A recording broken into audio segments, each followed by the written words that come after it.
Wanted to put the green screen on. Yes, sir. What it do? What it do? What it do? It's your brother, man, from the motherland, coming to you guys live from the NY, back with another one of that already pod. For those that don't know who I am him. Jones, not a Bantu or a Jew, but an El Kebulan kidnap that is ready for the get back. Welcome back to the Redeemer Destroy. I decided to come on, do a little live before I do some content, do a quick live, and give you guys a little Q&A. You know what I'm saying? I know a lot of you guys have been, listening to the things that I've been saying and, finding it very informal where you're doing your own homework. And some of you guys have come to the conclusion or have a better understanding of what I've been saying for the last couple of months, right? Now, when it's pertaining to the book, you guys need to understand that the book was created for mass control. It was created for mass control. It wasn't created to bring anybody closer to God. It was created for mass control. After they conquered the Greece and, those people that was doing their pagans, the Irish with their Celtic gods and all that, after they took care of that, they took their talents to South Beach. Okay? It was created strictly for that. See, you guys don't understand when Jesus said that he will return once again. This is his returning once again. You get what I'm saying? The old book, the book in itself is a book of astrology. Has nothing to do, I repeat, nothing to do with real time. The book wasn't created to connect you to God. You will never connect to your God through those writings, because the writings was written by the handlers. It wasn't written by God. It wasn't inspired by God to talk to man to give it to you. These are lies. Okay? This was created to control. The Council of Nicaea had a conversation. They said, listen, I want to rule the world the way the Egyptians rule Egypt. I want this philosophy to be run all throughout the entire world where we reign supreme. I want us to be on the top of the pyramid. That's what that was. And the only way that could have been done is by assaulting your consciousness. Because that's what religion do. It assaults your consciousness. It makes you question when things are being done wrong. It makes you question when things is being done right. It just puts you in a state of question, wait, assumptions, and hope for. It prevents you from reacting accordingly. Okay? It prevents you from reacting accordingly. So when you're not acting accordingly, you get what I'm saying? You fall in line to whatever these people have, whatever they want you to follow, believe, understand. That's just what it's going to be. You understand? You guys understand what I'm saying, right? Okay. So when I tell you guys that the Old Testament is moon worship and the New Testament is sun worship, you guys say that I be out of my mind and that I'm speaking blasphemy. But in reality, I'm just giving you the cold-hearted facts. The Old Testament is simply about moon worship. The name Moses centers around the word moon.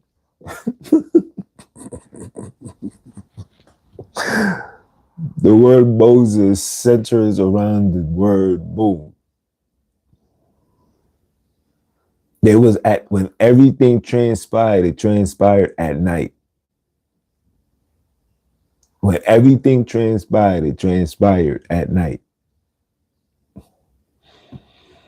When he spoke to the burning bush, it was spoken to at night. When Passover took place, it took place at night. When Sabbath starts, it starts at night, right? Everything is at night. It's moon worship. It's all it ever been. First moon, that's literally a feast that you guys must do. First moon, new moon, whatever, but the word moon is in there. The word sin is moon. The reason why they put sin all throughout the book is to pay homage to the moon god. Yes, go look it up. If what I'm saying is not to be true, go look it up. Sin is the moon god. So when a man is living with sin, he's living with the moon. What goes on in the moon? What goes on at night? Evil, right? Wickedness, right? The moon, right? The moon brings the evil out of people, right? The darkness, right? The dark, right? I know. That's the origin of it. All of it goes back to moon. When the flood happened, it was at nighttime. When the Lord came back to see Adam and Eve, it was at nighttime.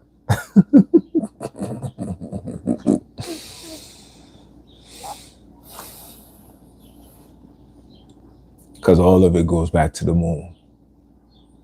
It's moon worship. Now, when you look through the New Testament, everything was taking place during the day. It's a very handful of scriptures of things that took place at night. Everything took place during the day. Baptism was during the day. Everything was during the day. When he was teaching was during the day.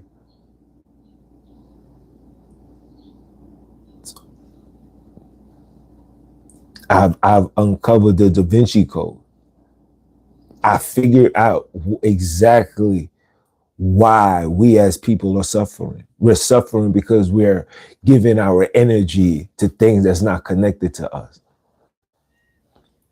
That energy is connected for a particular group of people. And these particular group of people are advancing while the world is deteriorating. These people are advancing, being in high places, owning things. I mean, owning things. While we, once upon a time, especially here in America, we used to own a lot of things. Used to own a lot of land, used to own stores, you used to have this, you have to that. We used to have that. Now we have become strictly consumers. You bust your ass, get a couple of dollars, you spend it in the club and make a chick holler. That's it. That's it. And that's because we are giving our energy, which comes with the Abrahamic religion. This comes with the Abrahamic, you see him? These are the fathers. This is Abraham. This is how Abraham looked. You understand? You get what I'm saying? You get these individuals. These individuals are the ones that's giving you this. This is the Abrahamic religion. They the ones. They the creators. They took all the writings from all ancient texts, whatever civilization was prosperous, whether there was prosperous or a failure. They read everything and they handpicked what they wanted and they created the entire system we see right now. You guys don't understand that the most wickedest genocidal thing that ever happened in all of humanity happened under the guidelines of religion. You guys are aware of this, right? And not just any religion, the Abrahamic religion.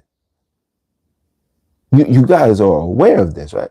You guys are aware that these churches that you filled on Sunday was a teaching that was forced upon your ancestors? You know, your ancestors is turning in their graves right now, seeing that their continuation is still out here doing foolishness.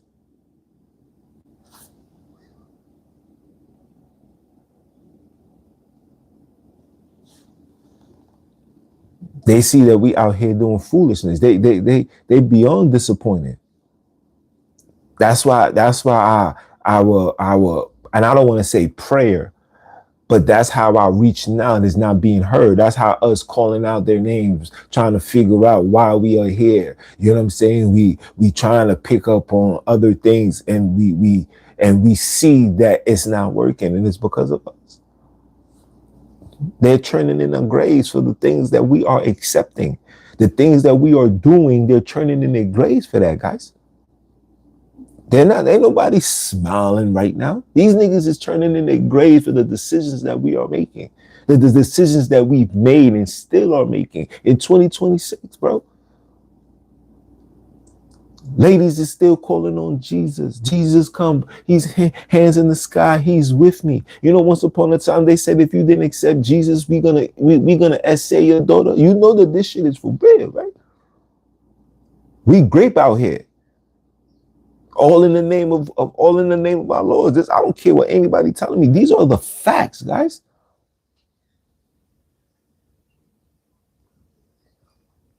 And you guys don't understand that the reason why these things is in such arm reach, because it's just about control. And the system is so rigged that those that's awoken, that can see the way that they got everything set up, it's hard for you to literally fly under the radar. It's hard. Why? Because these people are in control. You're not allowed, listen, you're not allowed to be a bad, a lump on the log. You're not allowed to be a sore thumb. You're not allowed to be that. Your job is to be in line with everybody else. And when you are waking up and you start seeing these things and you start paying attention to like, yo, son, this thing don't make no sense.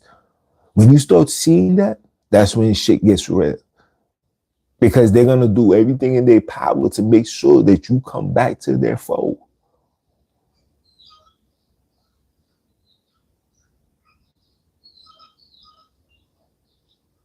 You understand what I'm saying?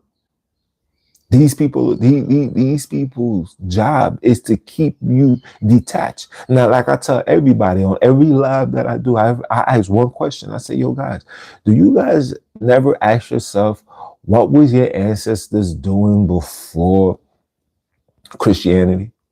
And this is not just for melanated people. This is for my Europeans as well.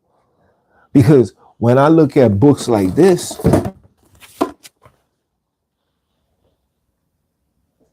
see if I can back up.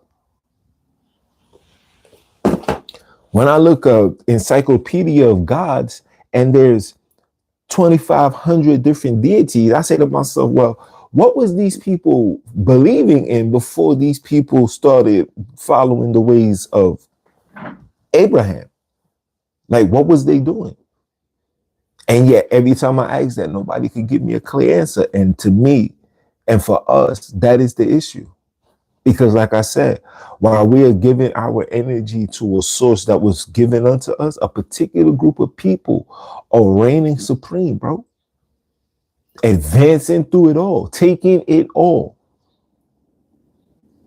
It's so bad now, you guys should be lucky if you're able to drive in the next 5-10 years. And they got there because of our energy we exalt into their nonsense.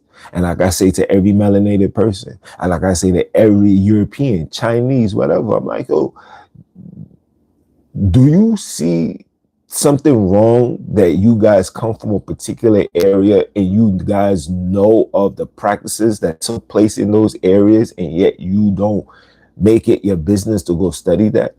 And the reason why you don't study that is because you was told by the people that enslaved you with this ideology that if you went against that, you was committing sin, moon worship, evil. Yeah, no, yeah.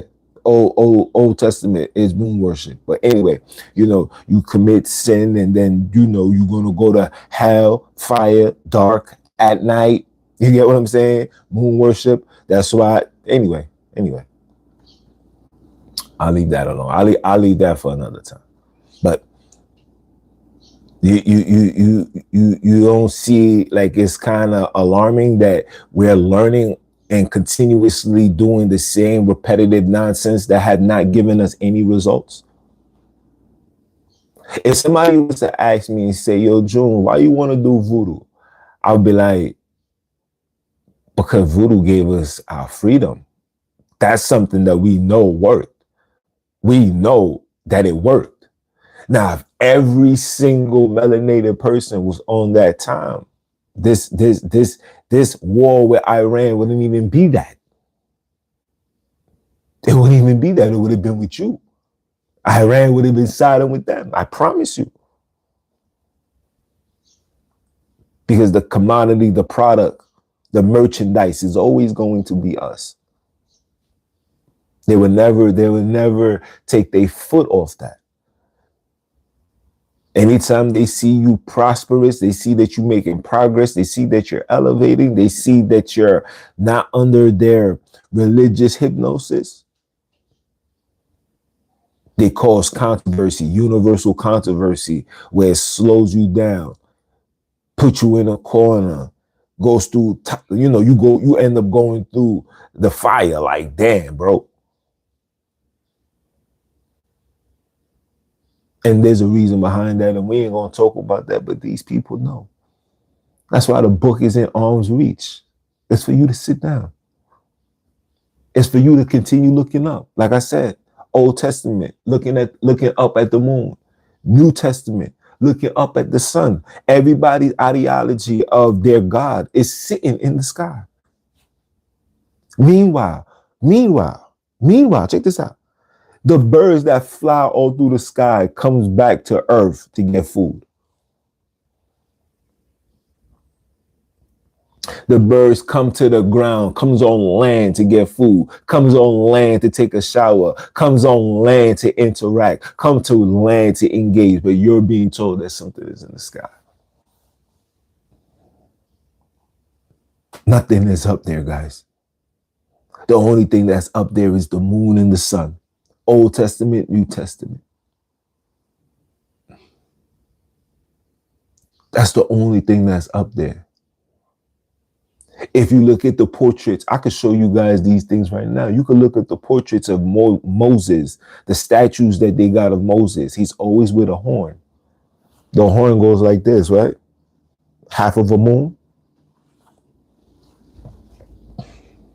I could go on and on and on and on and on. I can go on and on and on and on and on. All of these things is right in front of you. When he took Eve out of his body, he put him in a deep sleep at night. It's moon worship. Has nothing to do with your salvation, has nothing to do with your deliverance. You got, look. You guys are saying that with the war with Iran, that's the end of the world.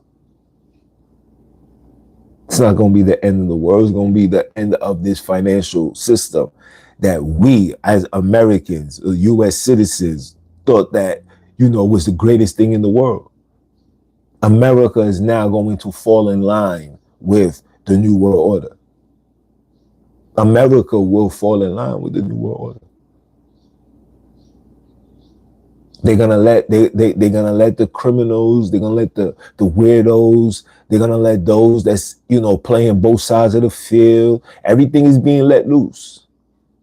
They told you that they want to downsize. They've been telling you this for years. They let loose. They let everything loose. Everything is let loose now. Because they needed to get it where they need to get it. Fishermen's getting sick, all the things that we used to do for fun and we found excitement in, all of these things are now womp womp. All of these things now are, wow, here we go.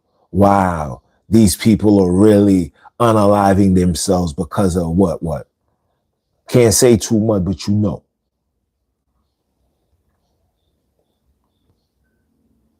All happening. America will fall in line, and we have fallen in line.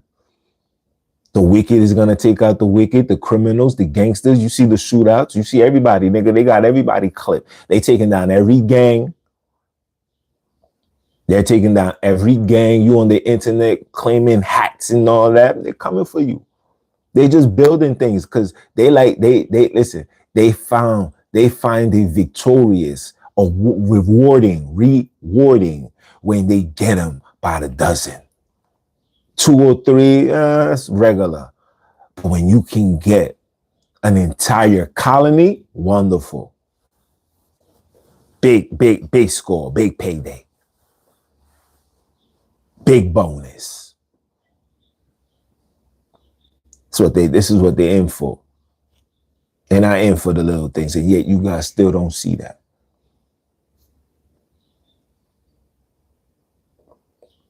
And it's because of us following their created ideology, applying that to our everyday lives is the reason why they're advancing and we're digressing as a whole. And it doesn't matter if you black, white, Chinese, Mexican. If you're not part of that club, nigga, you are going to suffer. If you're not. And now that we are here, the question that you gotta ask yourself is, we could still try to, learn how to grow things. We could still have a conversation. There's still time. There's still things that can be bought. There's still conversations that can be had. There's still things that can change, can make all these adjustments before it gets worse. Because it will get worse, but at least you will be in front of it. At least you will have an understanding, a preparation for it. Because the goal, like I said, the goal is, and I don't want to say the goal, but the requirement for us is to break free. Because once we break free, they don't have power. And if they don't have power, that leaves room for a new king. That leaves room for a new queen. That leaves room for a new ruler. It left room. These things are not leaving room. It's leaving hope. That's what this Abraham is about, hope.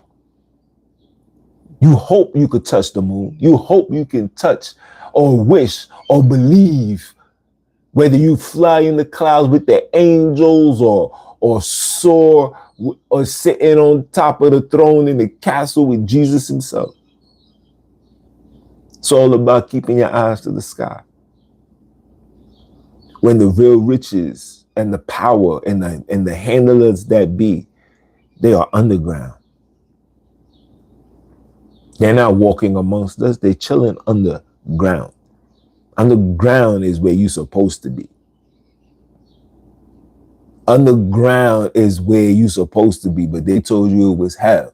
They told you it's evil. Don't go looking down there. Focus up there. Meanwhile, the things that's flying up there got to come down.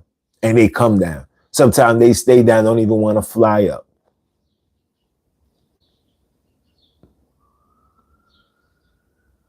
Yeah. So when I tell you that this Abrahamic religion is a Luciferian, satanic, barbaric, evil book, it's exactly what it is. I seen somebody post something up on Facebook earlier today, and the person said, the Bible got more, murders and destruction and killing, etc., than the Quran. Now, first, when I heard that, I was like, damn. I was like, listen, if you don't see this Bible as a demonic, genocidal book by now, then I don't know what to tell you. You get what I'm saying? You're lost in the matrix. But when it came to the Quran, I had to tell that person, the audacity of you to even say something, to act like one is better than the other when both of them is actually the worst thing that ever happened to melanated people. We're not going to sit here We're not going to sit here and act like this religion of yours didn't, you know, force, you know, made their way by force on the people. We're not going to act like you was an enslaving. We're not going to act like your religion did not invade Egypt. We're not going to act like it didn't invade Sudan. We're not going to act like these things didn't happen, bro. We're not going to act like you wasn't essaying melanated children, and we're not going to act like you're not doing it now. Like, this shit still goes on now. No disrespect. This is why, for me, when I hear people go over and beyond for the Epstein files, I'm like, you going over and beyond for that? Why? Because, you know, why? Because it's European children that's being affected?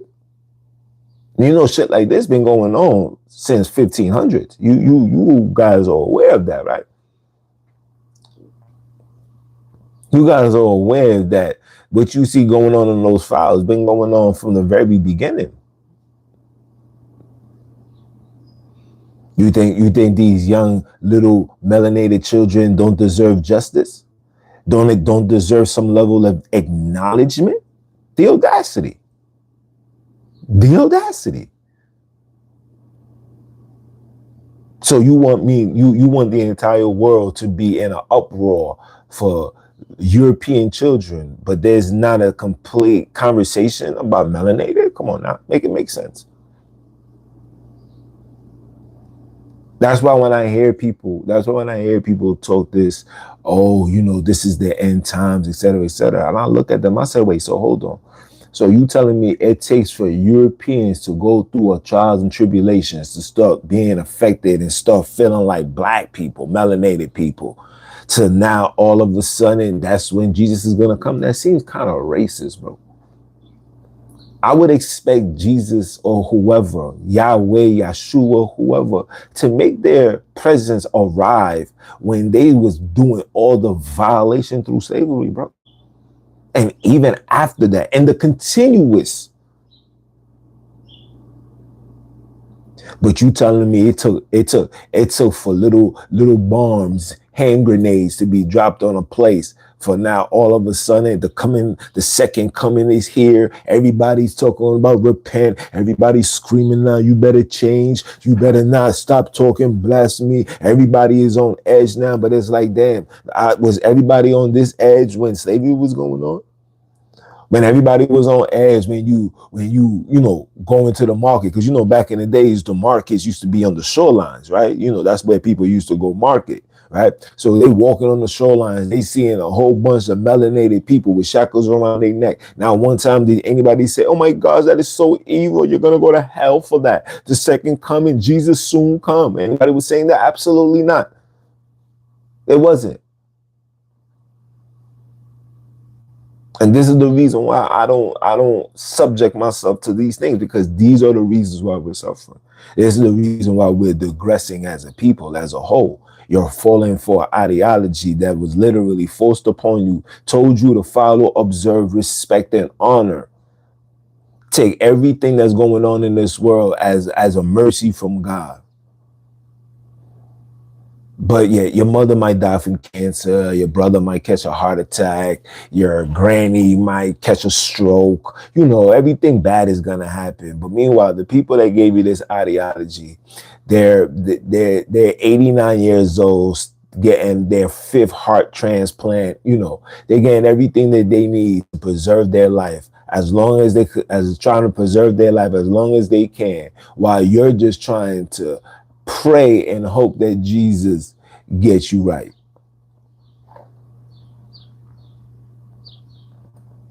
Yeah.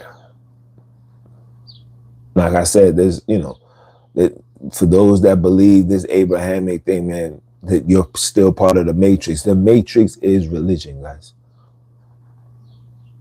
The Bible is exactly what it said that it is. The basic instructions before leaving this earth. That's exactly what it is. It's a book that was given unto you, like, yo, listen here, you niggers. We're gonna take these shackles off your neck. Don't you try nothing stupid now, boy. Don't you try nothing stupid now, boy. I will fling you We got the police over here waiting for you. We got the judge right here with the executioner right here. We're not playing no games. We're gonna let you go, but you better make sure you study this book right here, young man. That's when they start getting polite now. You understand, young man? Understand that Jesus loves you, my brother. Understand Jesus is the way. You understand? And when you put Jesus and you apply him first, you will never see the dirt, and you know how it works. Kumbaya. Let me hear you say amen, amen. Everybody say amen. And then guess what? It created a universal trend. Now everybody is on this hypnosis. It's by design. Everybody's on the hypnosis. So you're going to find brothers that's going to find it hard to believe and say, Jesus is Lord. You don't know what you're talking about, bro. You're not going to get to heaven, bro. You understand what I'm saying, bro? You got to repent, my brother. You got to repent. You got to change your ways. And it's like, okay, if I change my ways, then what? Where do we go from here? Me changing, is it going to elevate us?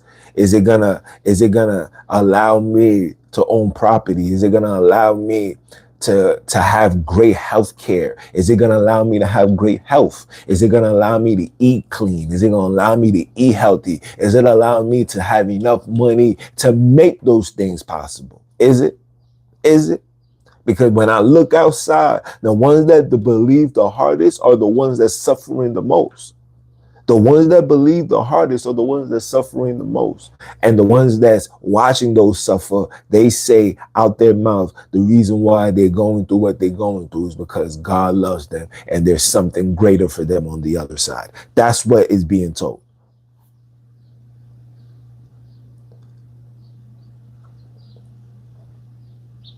So we run around with this concept every single day, Monday through Sunday. We run around with this,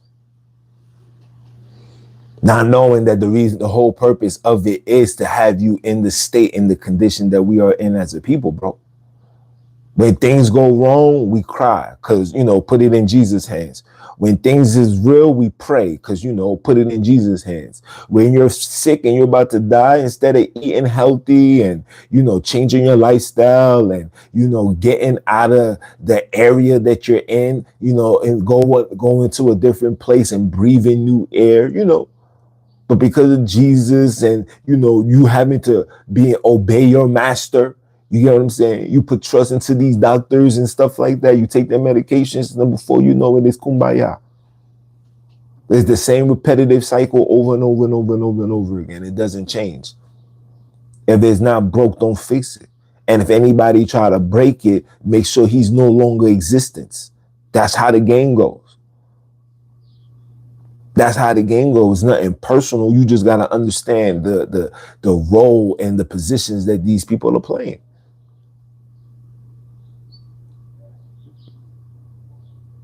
I'm a life coach. Before I was a life coach, my name was Pimp Game. I understand that this is a game and you got to pimp the shit out of it. But the only way that you're going to be able to pimp it, you got to understand the foundation of it. You can't make no money off nobody if you don't know the person.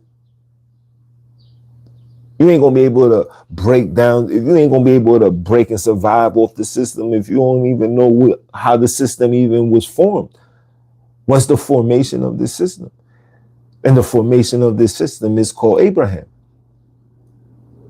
Abraham is the formation of the system. Through Abraham, you were given an ideology of philosophy. Abraham was Old Testament. Joseph, Mary is New Testament. Abraham, Isaac, how we go? Isaac, Jacob, and the 12 tribes. Abraham, Isaac, and Jacob. That's the three. You got Ham, Shem, Japheth. That's another three. You got Adam, Eve, and Steph. That's another three. The list goes on. All of it is three. All paying homage to the moon, all paying homage to Saturn, all paying homage to astrology. It's not paying homage to your ancestors, not paying homage to who you are as a person, and internally, externally. No, it's not doing none of that. Just making everybody fall in line, fall in line, fall on the script, follow the procedure.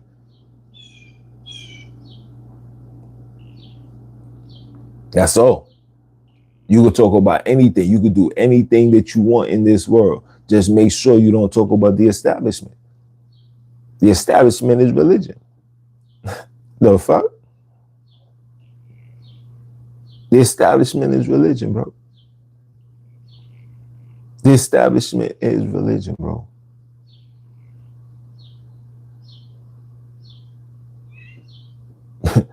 And you guys may see it. Some of you guys feel it. That's the establishment. Every movie, and I'll give you plenty of movies to watch, but there's one particular movie. If you want to know what and who runs the world, watch the John Wick movies. Watch every single one of them. From his return, having to hand over the cross, it's so much hidden gems. It lets you know exactly what runs the entire show, bro.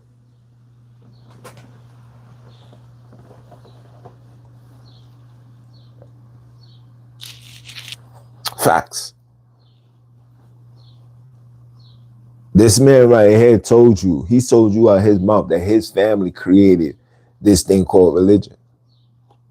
Excuse me, take that back. He said his family are the ones that created Israel. ISIS, Ra, and Al. His family. It's not me that said that, that's him. But when I asked melanated, when I asked Europeans, yo, bro, what was you doing before that? Nobody can give me an answer. It's literally like, it's like a deer in the headlights. Nope, it's just a blur. Just a blur. But if let me ask you a question about Allah, let me ask you a question about Jesus, Moses, let me ask you a question about Jacob, let me ask you a question about Levi, man. Everybody's gonna give me a response. I'm gonna get every response you can imagine. But if I was like, yo, do you know about what your indigenous people was doing? Do you know about Ogun, O'Shea? Would you like to know about voodoo? Would you like to know about Yudu? Would you like to know about anything that's melanated? Something that's gonna connect you back to your root. Would you like to? Nah, bro, it's evil, it's wicked. How dare you say something like that, my nigga? You trying to go to hell. Black, this is melanated people saying this. But the story that they're upholding comes from the people that literally whoop their ancestors' ass from rejecting.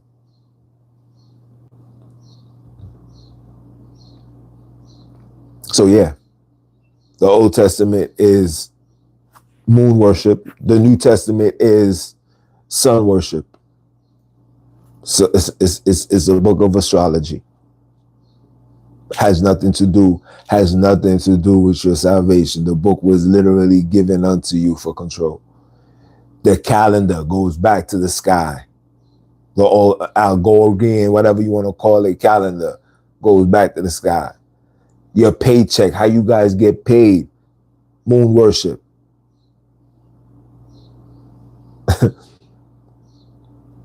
It's crazy how all of these things is as clear as day, but the hypnosis is really as real as it comes. Like, it's the real deal Holyfield. Like, for real. It's really real. I sit back and I just shake my head and say, yo, this shit is really, if you're not in the know, you just really just don't know. Like, it's really that bad.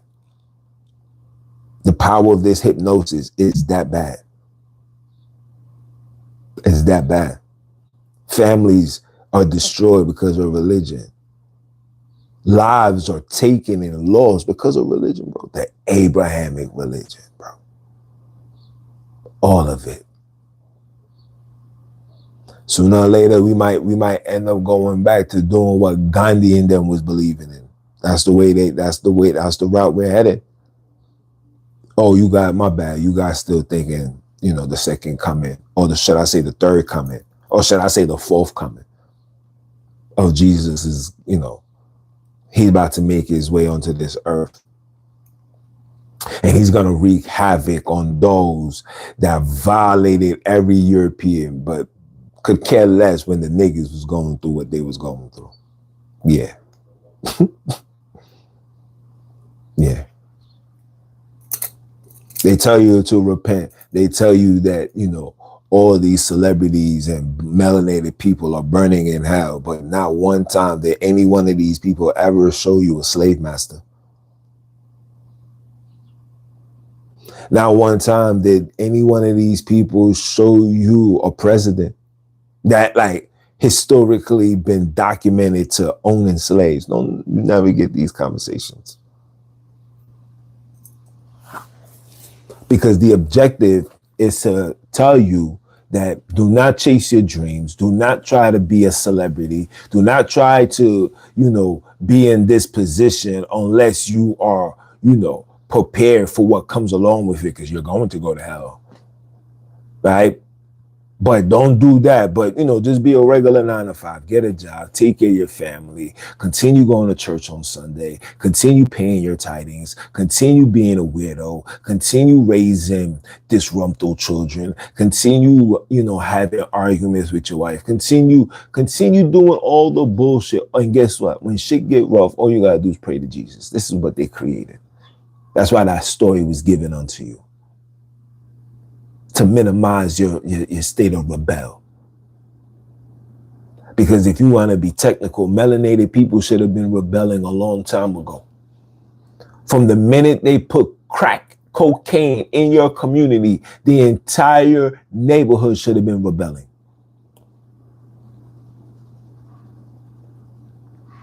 But we didn't. And the main reason why is because of religion. Abraham.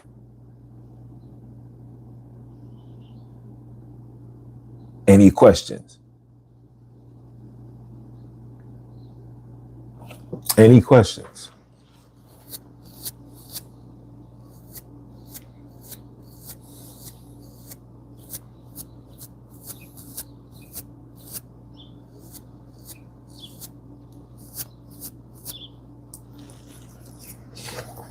No questions? All right. Can never say I don't be the one coming outside to provide you with this intel. Because in reality, bro, this information needs to be given onto the masses, bro. It's like, how long are we going to stay down, bro? How long are we going to be accepting the bottom? Like, aren't you tired of having the scraps? Aren't you tired of eating the chitlins? Aren't you tired of the dead-end jobs? Aren't you tired of the lack of respect? Aren't you guys tired? You should be tired. Should be frustrated. You should want more. We as individuals, we try to put this burden on the children. Yeah, man. Yeah, we want you to go to college and do this and this and you want all that burden on him, but you're not even putting the bricks down so he can walk clear. You want him to tread on water. He needs solid foundation.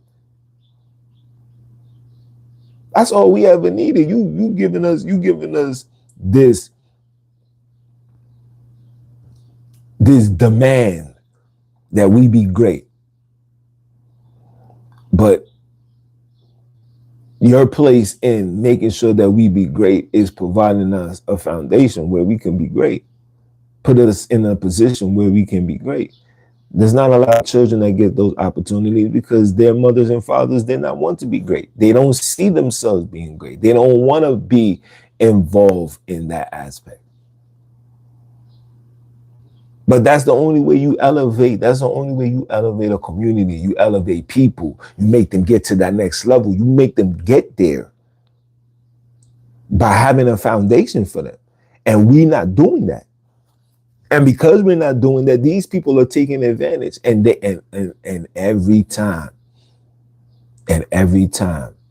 they make sure that you go to church on Sunday and continue calling on their gods. Continue following their practices. Continue. And then there's more buildings being raised, there's more laws being made, more rights being removed. Rights that used to be for melanated people has now made it to the transformers, to the mechanic side of the field. Europeans used to be able to be feeling protected when they walk the streets. Now everybody's a target. You also are a target.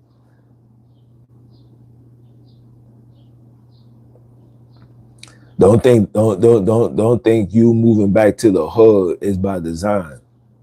They're letting you. That's a reminder to let Europeans know that you are no longer needed. You are seen as a regular bum like every other nigga. So we're gonna allow you to come live in the hood. You make it hard for us because the hood, we could afford, $500, $600 a month or rent, etc. Now, the 2,000, that's bum money for Europeans. Like listen, look, you already know the financial gap is different between the melanated and the European, right? The Europeans, their annual income based on them as a whole can range anywhere from 90 to 200,000. That's just bare minimum. That's regular for them, right? Where we, on the other hand, 50, 60, very few, 70, but mainly 50, 60, right? That's the range. And you see the cost of living, right? So $500 is a lot for us. $2,000 is a lot. It's like, damn, $2,000, I could afford that. But that's a struggle for them. It's a struggle for them. They don't live, these people don't live like how we live. They live outside. Like $2,000 for rent. Yeah, it's a lot for us. It seems cheap for them, but they are the poorest of the Europeans. They are the poorest. They are the ones that's in the hood. And the reason why they're in the hood is because it's deeper than the gentrification. It's letting these Europeans know you are expendable. You're going to be breathing our air. Your children's going to be in our schools. They're going to listen to our music. They're going to take the drugs. You're going to end up becoming an experiment. You're going to end up catching a sickness. You're going to end up catching a disease. Shit that you probably wouldn't catch if you was in Kentucky. But you're going to catch it here. And the reason why is they have labeled Europeans scum. You are just like us. You are considered goyim. This is facts. If you go into a poor European town, you can tell it's poor. The walls on the roof is breaking up. The roof is cracked. The board, doors is boarded up. The windows is boarded up. You see all that shit. And that's them, the people that, going to church on Sunday, hallelujah, those people. Remember, Jesus was a 3-letter man. You understand me? He was a 3-letter man. And the ones that's claiming to be a 3-letter man are the ones in that 3-letter man position. You understand? All that praying, all that Jesus coming and second coming. People done sold their houses. Second coming, second coming. Second coming still not here. War with Iran. People are still here. Judgment is on this earth now because Europeans is being hurt. Europeans is being slaughtered. But when melanated people was being eaten by sharks, alligators, piranhas, when they was being sexually exploited, When mothers was being split in half by horses. I don't hear no end times. It was just a regular day in the neighborhood, right? Guess what? It's still a regular day in the neighborhood. Because that second coming that you're waiting for happened already. Listen, look, check this out. Walk with me here. Remove belief from your forehead. Remove belief from your conversation in itself. Just remove it. Just give me 20 minutes. Just remove belief from you at all. Don't stand on belief. We're just going to simply stand on logic. Jesus spoke to the apostles and told the apostles that on my second coming, these will be the signs. Right? He said, on my second coming, this will be the signs. Wars, rumors of wars, etc., etc. The wars and the rumors of wars was the conversation that these people had with Pope John. Okay? And just a kick FYI, Paul was the first pope. But anyway, with the conversation with Pope John Bull, whatever his name is, that was the conversation. Now, when these people came into our space, it was war. It was not kumbaya, people. Wake up and smell the Kool-Aid. It was war. Kings and queens was captured, beheaded, sent over to the kings to be put in pickle jaws. Okay? This wasn't a regular day in the field. This was real life Holyfield. Okay, people didn't just come and say, "Oh, we bring the Lord." No, these niggas came and said, "Listen, this is what you guys are gonna follow." We said no. They attacked. They got the better hand. They got the better hand of us because that's in their nature. That's all that's all they've ever done their entire life. This is not me being evil, racist, or whatever. We just calling it for what it is. We have to get out of this emotion. We have to get out of this emotion. We have to. This is in their behavior. This is in their DNA. This is just what they do. And when they came, they said, "You better accept it." He said, "No." All hell broke loose. Then they took one over. They went back. Listen to me carefully, people. They went back to the area where they got the confirmation to invade. They went back and had another conversation. These are the wars and rumors of wars.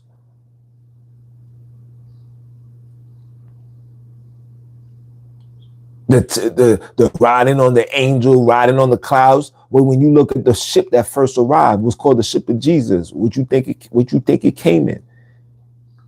Anybody that worked on shore can tell you that in a particular time of night, when a boat arrives, a boat looked like it's riding on the clouds. That happened. When it said that you shall be persecuted for my name's sake, the persecution did not come because the individual, listen carefully, people, the persecution did not come because he accepted Jesus. It came because he rejected it. Are you not paying attention? Take belief out of it. Think logical. Think from the time he spoke to the disciples and what transpired during the world. You telling me that did not happen? It happened exactly how these people wrote it.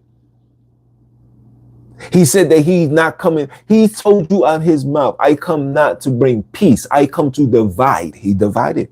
He told you what he was going to do. He divided fathers from sons, mothers from daughters, etc., etc. He did that. What you think slavery is about, people? What you think invasion was about, people? What you think captivity was about, people? The heck are y'all talking about? He did that.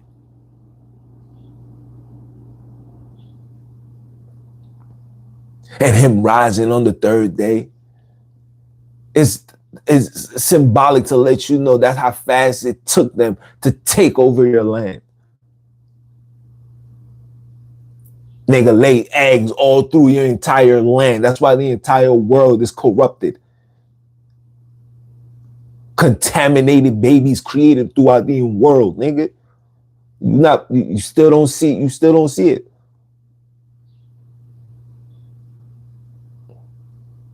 Destroyed the entire world. Every knee bowed down.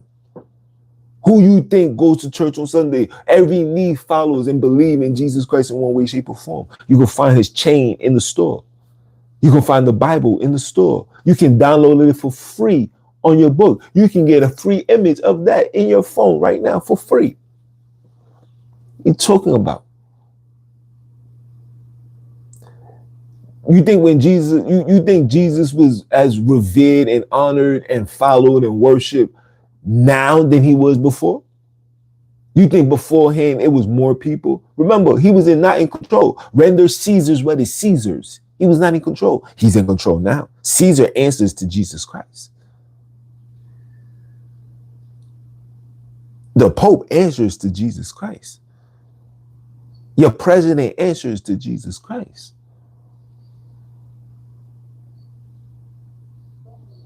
What are you talking about? All you need is 20 minutes to just break free, put belief aside, and just call it for what it is. Read it for what it is. Read it for what he said. He said, my second coming. He came. He's here right now, ruling the world. And he told you exactly who he came for. He said, I come not, but for the lost sheep of the house of Israel. I ain't come for you, black man.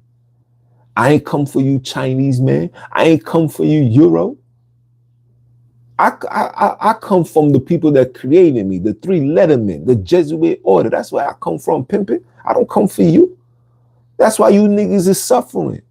And the people I said I was coming for are the ones that's the most successful. Run everything. Your clothes, what you wear, what you eat, what you drive, what you like. Run it all. They control everything. They know, listen, it's so bad now, they're telling you what to dress, how to dress. They're telling you what to eat. That's how bad we've gotten. And like I said, nobody can tell me nothing because you guys know exactly what I'm talking about. That kingdom is here. Every knee bowed.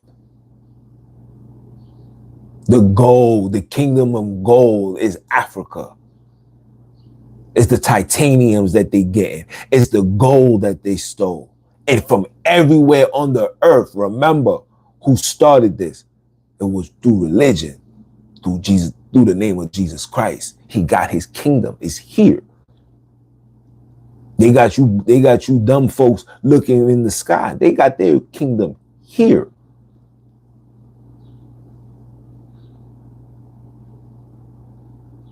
But you're waiting for this great Armageddon. You're waiting for this great battle to take place.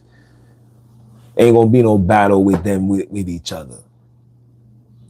The real battle is gonna be when we wake up. When we say enough is enough. When we deconstruct. When we say kumbaya, I'm good. When we do that, oh, that's when all hell gonna break loose. Everything that you're seeing right now is comical. All theater. All theater. If you believe anything, listen, man. I don't know what to tell you. All of this is comical. This is not real. This is not no, oh my gosh. It's none of that.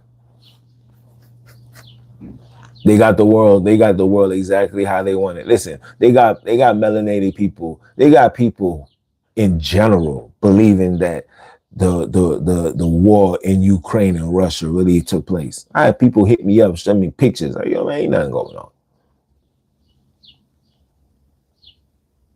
Ain't nothing going on. So there ain't nothing going on. Why are we over here stressing it? Because it's all an illusion. It's all about confusion. Because if I tell you there's a war going on over here, I can make you accept being, accept the price hikes. I could make you just understand why we doing that. It's more understandable. But in reality, you know what time it is. You don't find that suspicious. You don't find that, you don't find that kind of weird.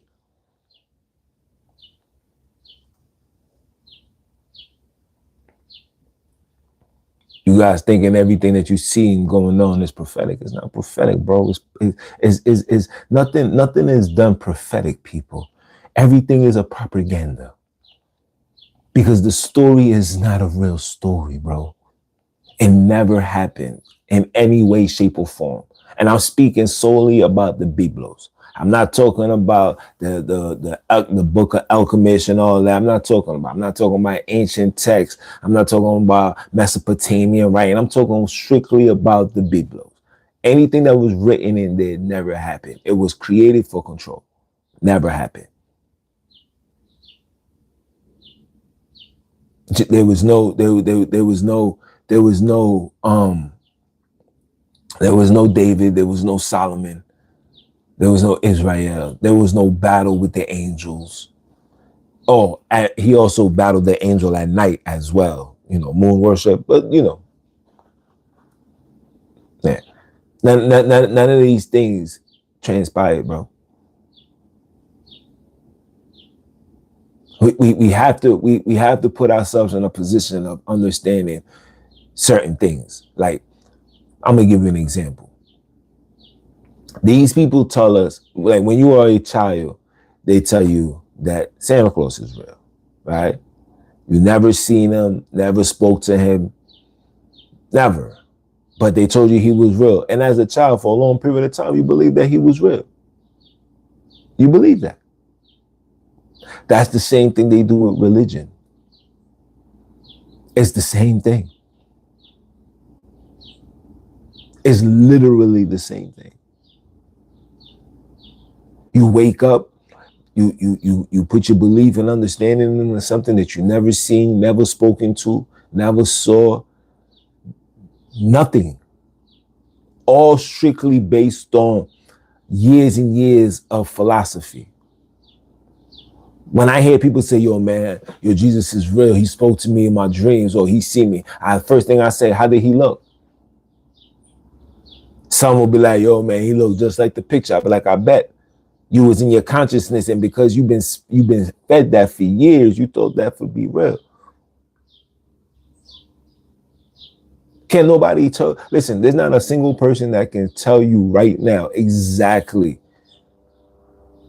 who was teaching Jesus. Because there's no way you learn the Bible when I'm being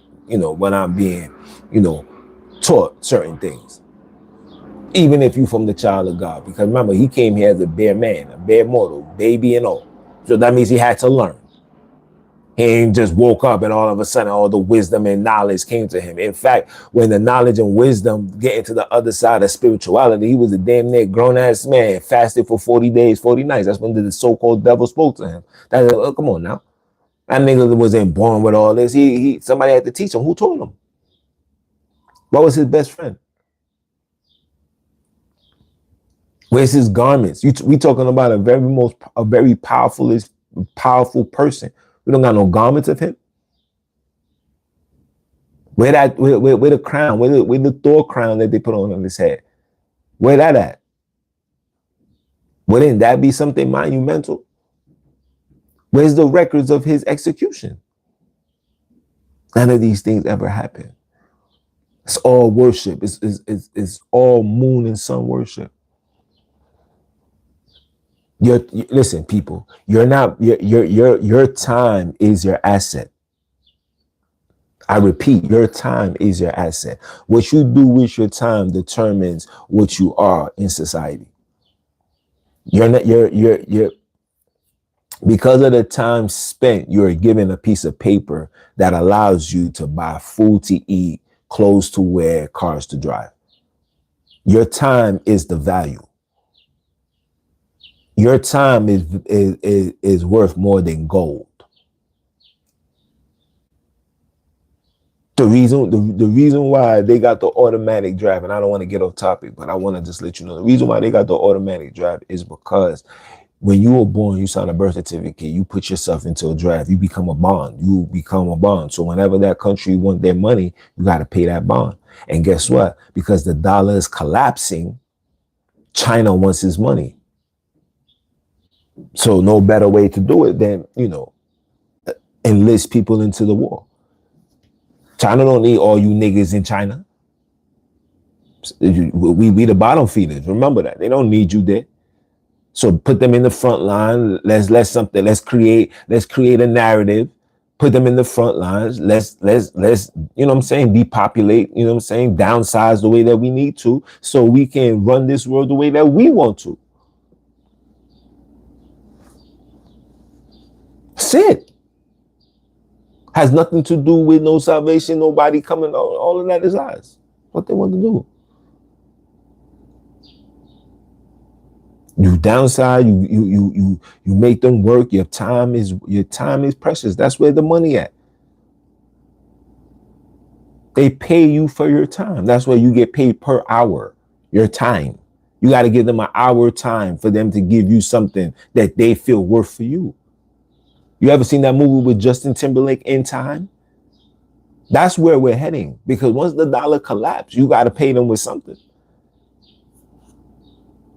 If you see the jobs that was in that movie, the jobs that's opening up now, people working for their computers, people doing content, we becoming content creators, we're talking our talk. This is what's becoming the norm of America.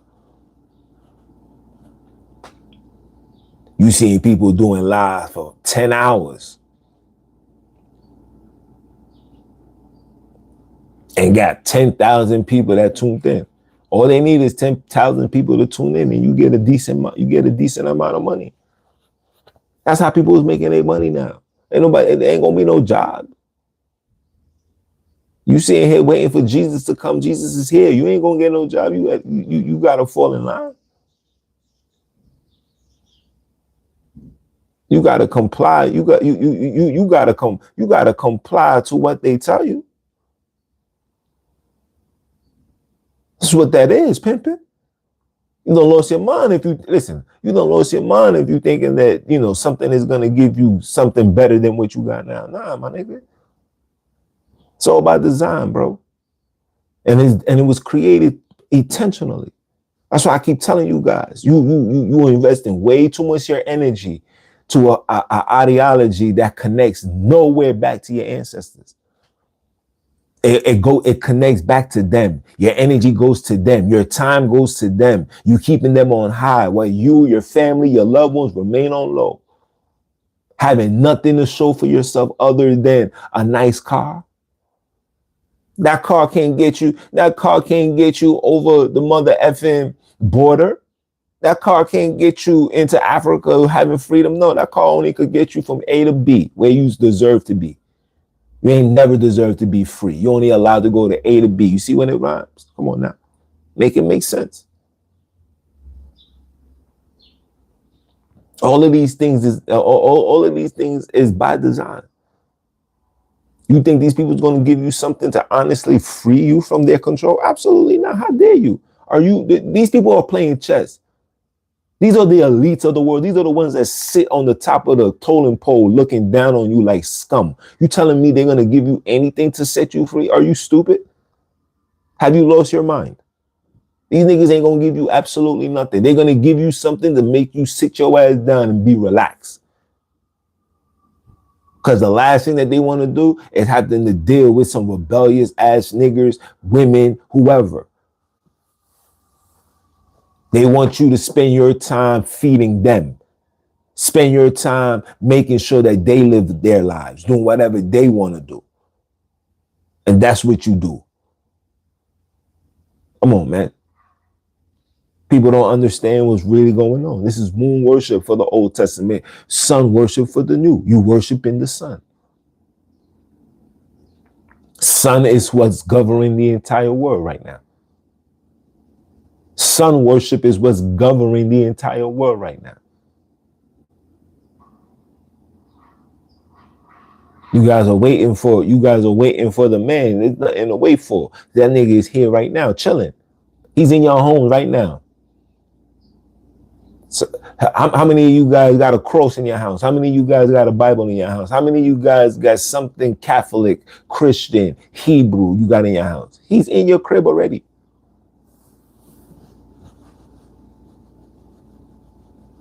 When Beyonce made that song, Who Run the World? She really wanted to say Jesus. But you guys are too you guys are too caught up into the matrix. The hypnosis is real. I keep telling you guys, it's like, yo, bro, this hypnosis is for real, bro. Trust me, I was under it. I was under this illusion. I say, yo, bro, with all this understanding, all this knowledge, all this wisdom, how come we have not yet had any conversation with anybody from the book? How come anybody from the book? How come God didn't come reach out to us and give us some spiritual powers? We don't got nothing, bro. Something is not making sense, bro.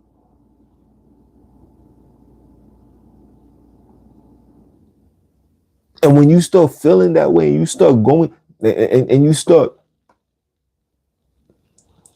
going down the rabbit hole, you're like, hold on, this don't make no sense. What? This. You start uncovering more and more and more and more. Then you come to the realization, oh, this has nothing to do with us. Oh, now it explains why they got us so focused on this ideology, but yet demonize African spirituality, demonize African spirituality, disrespect, anything that's black, anything that comes from black people, bro, is already seen as pagan, satanic, wicked, and evil. Meanwhile, they got you niggas drinking blood. You drinking blood and eating body parts. How Epstein is that? How Epstein is that, bro? What? You guys are not paying attention? These people was really doing that. Why you guys are faking it, believing that this is the blood. I'm drinking wine. This is the blood of Christ. Why are you doing that? These niggas is actually drinking blood and eating bodies. Like in real time.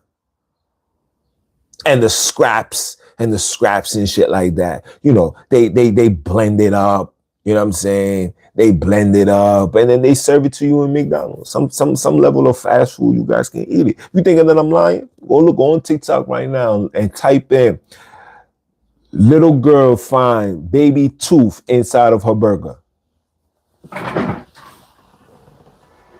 Human tooth inside of her burger. Go look it up if you guys thinking what I'm saying not to be true. Come on, man. You guys gotta wake up and make these shits make sense, bro. You guys are not making it make sense. You guys are sitting here just running with this Hollywood script and you thinking it to be factual, and it is not, bro. It's not. It's a script, like literally. Read the script. That's exactly what it is. The basic instructions before leaving Earth.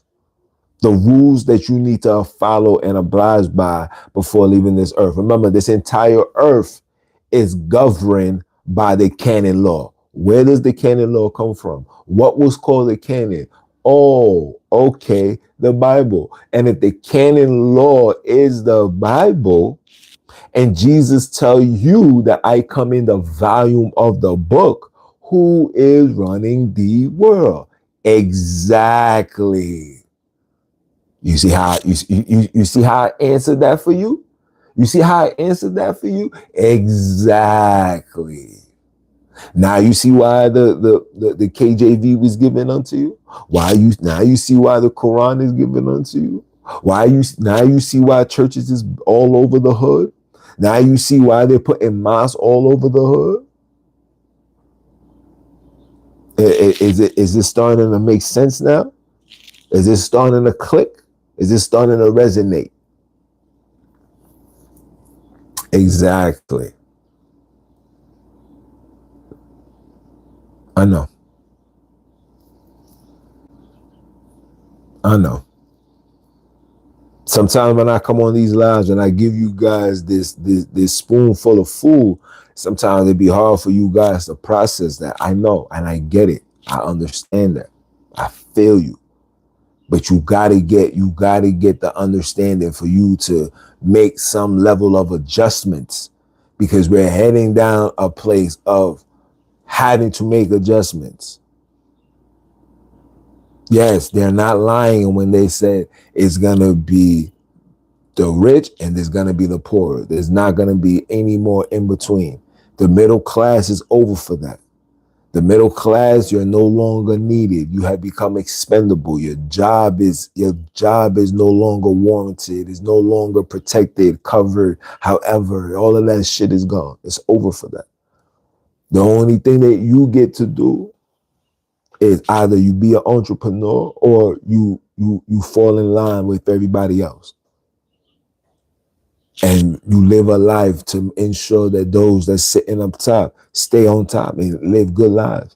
And one of those things that's going to ensure their long life on top is your belief in their religion. You're calling on this. You're calling on the gods and the philosophies created by these people.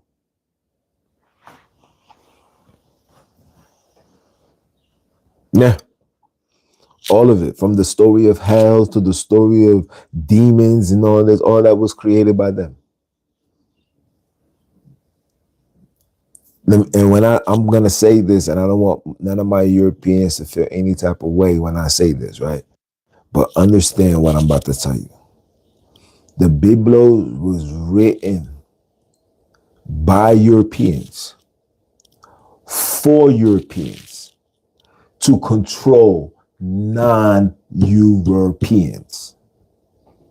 I'm going to say that one more time.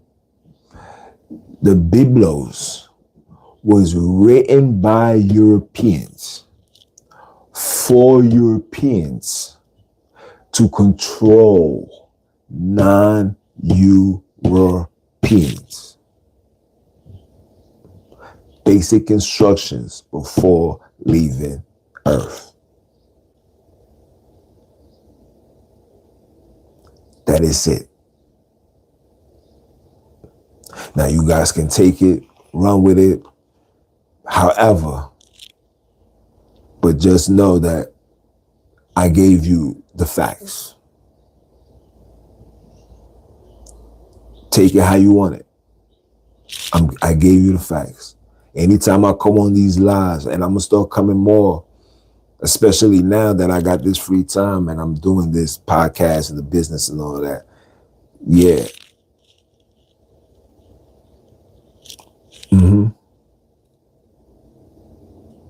Yeah. These are the facts. Take it, run with it, do whatever with it. But understand that this story is all about control. Just remember that everything is astrology. New Testament is about the sun. Jesus and the 12 disciples, the disciples represent the 12 months of the year. Those 12 disciples, check this out. Those 12 disciples does not, and I repeat, do not have a straight writings of Jesus. The people that have the straight writing of Jesus is Matthew, Luke, John, and Mark. These are 4 individuals. These 4 individuals represents the 4 seasons. That's why you get 4 different understanding of what Jesus was doing. Okay? Because the 4 represents the 4 seasons. Summer, spring, winter, fall. Luke, Mark, Matthew, John.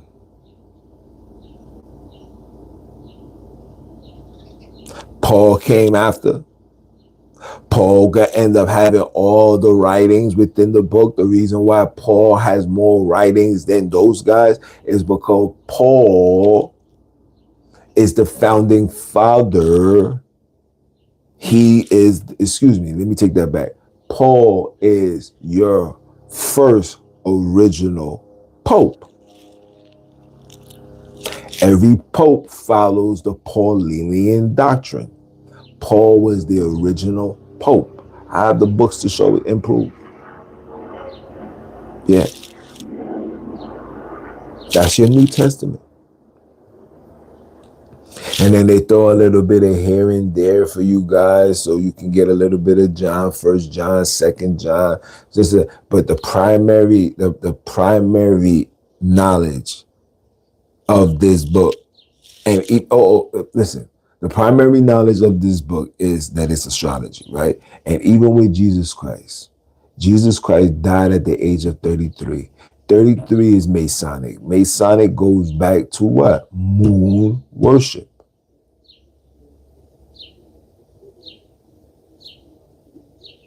Yeah. He was 33 and was considered a Grand Master Wizard. What is the highest order you can be within in Freemasonry? 33 degrees. Jesus was 33 degrees. He died and was resurrected. When you become a 33-degree Freemason, you die. They do a ritual where you die and you get resurrected, and then you become this 33-degree Mason, and you have all the power and all the perks and all the resources and anything in your desire you can have, because now you have become one of the elite boys. That's what comes with religion. All of it goes back to moon worship, astrology, that goes back to Freemasonry, that goes back to the Jesuit go, or the Vatican to the Jesuit to the bottom feeders, the niggas that's living underground, the head honchos. Take the pyramid and flip it upside down. Let me say that again. Take the pyramid and flip it upside down. When you flip it upside down, you will understand how the game goes. For example, sometimes, I gotta give it to you guys in a way to understand, right? For example, we are the ones that's above ground, right? When celebrities go to the dark side, what do we say? They go underground. Them niggas went underground. Them niggas sold their soul. They went underground, right? So that means that these celebrities are underneath, which means that these celebrities answer to those that's also underneath them, because the lower you go down, the powerful you become, right? And in other words, the most wickedest people are the ones that's ruling the world, right? So that's how it goes. You flip the pyramid upside down and you go down. That's why they tell you about hell, so you guys can never focus about going down. Just keep your eyes to the sky. But always remember that even the birds from the sky that fly through the skies all day, every day, come down to feast, come down on this earth to chill, sit down, because they know that there's absolutely no life up there whatsoever.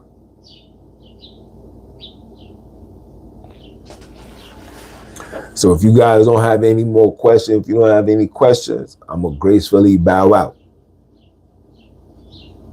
But like I told you before, all of this, and I repeat, all of this is astrology, Jesuit, Luciferian, satanic, barbaric book that was designed, this religion was designed to keep the entire world under control. It was forced upon melanated people more than Europeans, because melanated people are the ones that control the entire world. What I mean by that is they are from the land of resources, the land that carry the resources for every single land/continent to survive. We are from that soil. So this religion has to be imposed on that land. Allah, Christianity, whatever, Judaism has to be imposed on that land to have brothers and sisters not care about minerals, not care about their land, not care about their ancestors, not care about their gods, not care about nothing. The only thing that they want you to care about is their belief. Because as long as you care about their belief and you put your focus on their beliefs, they get all the financial resources, finances, financial, minerals, etc. And all you get in return is a nice Sunday dress for you to go to church on Sunday. Now I'm done.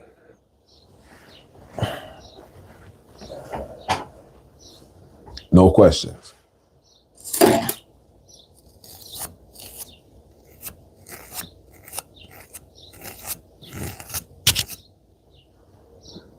No question.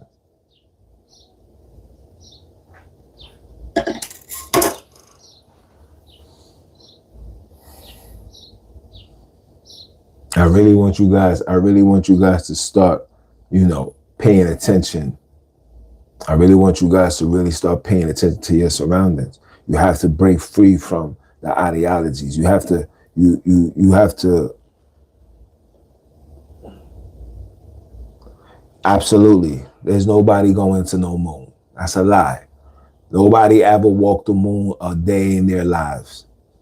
Anytime you see them talking about going to the moon, it's again paying homage and worship to the moon. That's all. That's all. Nobody gone to the moon. Mr. Armstrong never walked the moon. Ever. All of it is lies.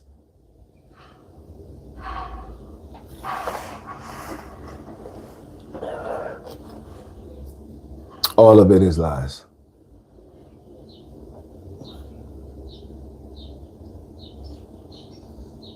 And also distractions.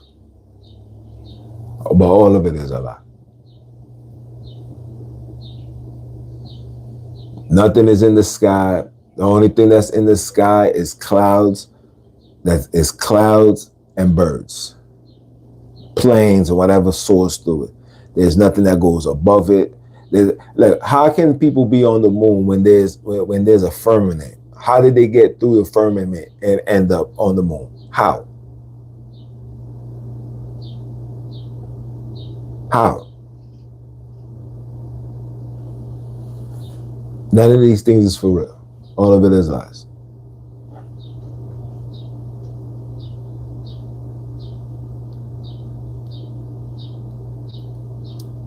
Any more questions?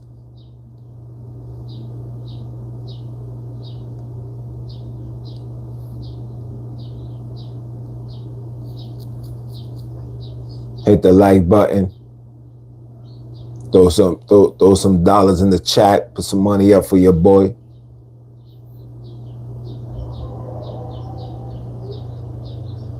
Oh, listen, man, I appreciate it. Appreciate it, bro. I watch all my videos, man. I talk this talk for real time. The focus is to reach the masses. Because the masses really don't understand what's going on out here. Like, the goal is to reach the masses, bro. And through you know what I'm saying? I went to a baby shower on Saturdays, and my man pulled up and was like, yo, bro, why my mom said she seen you on YouTube? I was like, word? She was like, yeah, she was watching your show. I was like, word? It's like, yeah. I was like, that's good. Each one, teach one.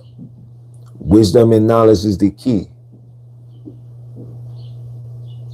Wisdom and knowledge is the key.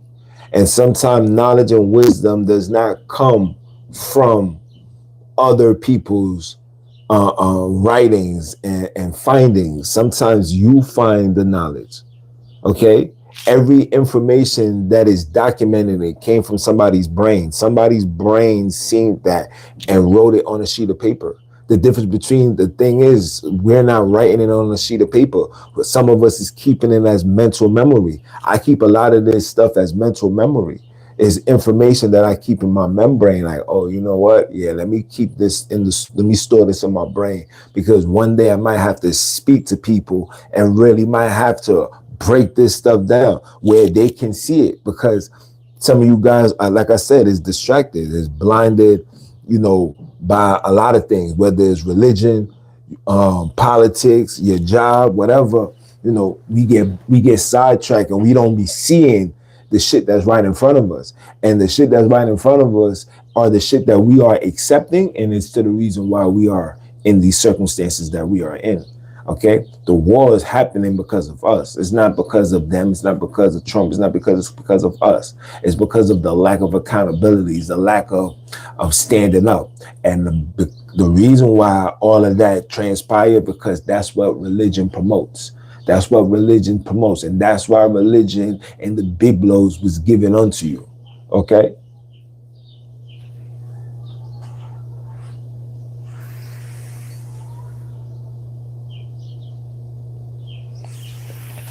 Tell your nephew, I said, what up, man? We need some warriors, man, for real. We need some real men. We need some real women, individuals that's for the cause, man. And with all this knowledge, people understand, with all this knowledge comes a responsibility, right? Me giving you guys this knowledge is not me trying to teach you. I'm trying to rebuild you so we can rebuild each other, right? It's time for people with skill sets and knowledge of whatever that brothers and sisters can put to the table. I don't care if you know how to start a business, how to fix credit or whatever, build bathrooms, put sheetrocks, tiles, all of that. Everybody with a skill set should be sitting having a conversation with each other, rebuilding, trying to figure out how can we fix this problem. Because I'm going to tell you guys this right now. Without no time, because remember I told you guys earlier that the real prize is your time. If time is not being spent on black people problems will continue to exist. If melanated people don't put our problems in the forefront, right? And I'm not talking about marching. I'm not talking about that. That's minute. That's grade level nonsense. That's where they want you to be. That's the frequency they want you on. What I'm talking about is putting our resources into things that is going to be beneficial for the community long term, right? For every 5, 10, 15, 16 people, there's at least 5 or 8 that have good credit scores. Why nobody is putting their credit scores together to purchase a building and turn this building into low income buildings and set the rules and the standards? Like, all right, look, this is going to be a low income. These are the regulations. Apartments got to be clean. People got to shower. We set the standards. We set the rules.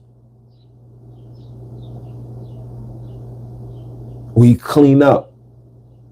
We don't put no graffiti. We make our community stand out. Those that's graffiti and want to tag up the walls, we will have a wall for you, strictly for you, to tag up how much as you want.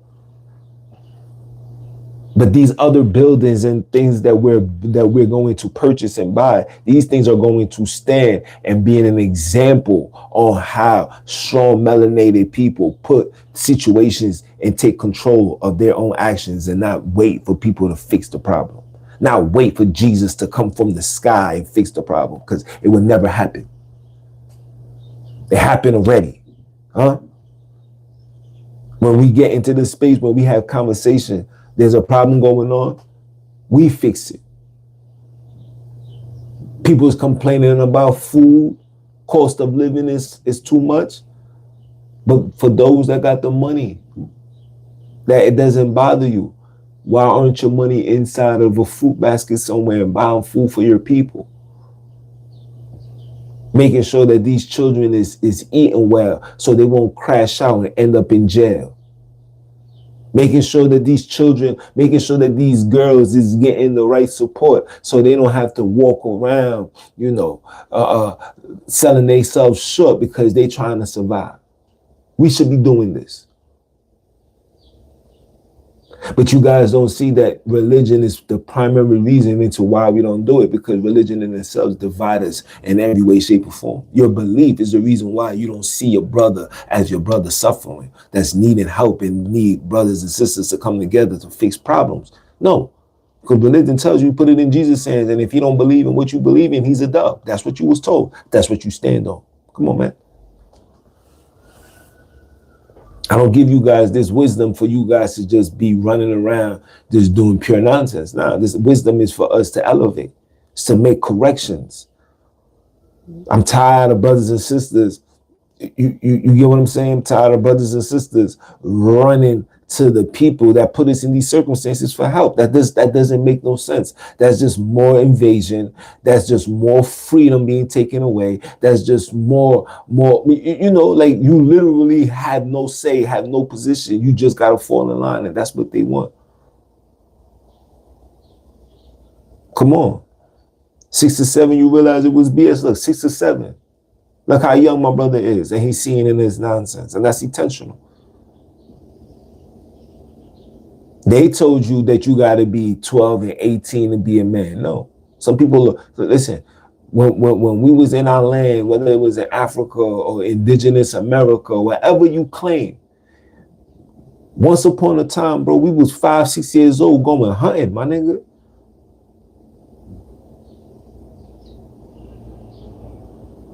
We was 5, 6 years old going hunting, bro. We was 5, 6 years old fishing for the house. We was adults back in the days. It's this society that's making us weak, making us waste our youth. You're wasting your youth sitting at a desk for 8 hours a day for 5, 6, 7, 8 years. You're wasting your youth. You're not learning combat. You're not learning how to farm. You're not learning how to build. You're not learning how to do nothing. The only thing that you're learning how to do is yes, sir, no, sir. Yes, ma'am, no, ma'am. That's all. And you're tired of youth, and then they give you 30 minutes to go make a layup. They give you 30 minutes to go make a layup. I can't make this shit up. This shit is right in front of you. I cannot make this shit up. My brother said he been saying this since he was 6, man. I've been seeing this since I was 6 too. I was forced to take on grown men responsibilities at 8 years old. I was 8 years old taking on grown men responsibilities. 8 years old. 1996, 1997, I was already outside. I was outside. I was a young boy walking to school by myself.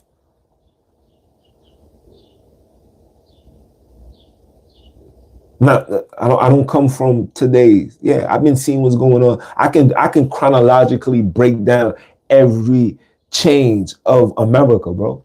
I can chronologically break it down.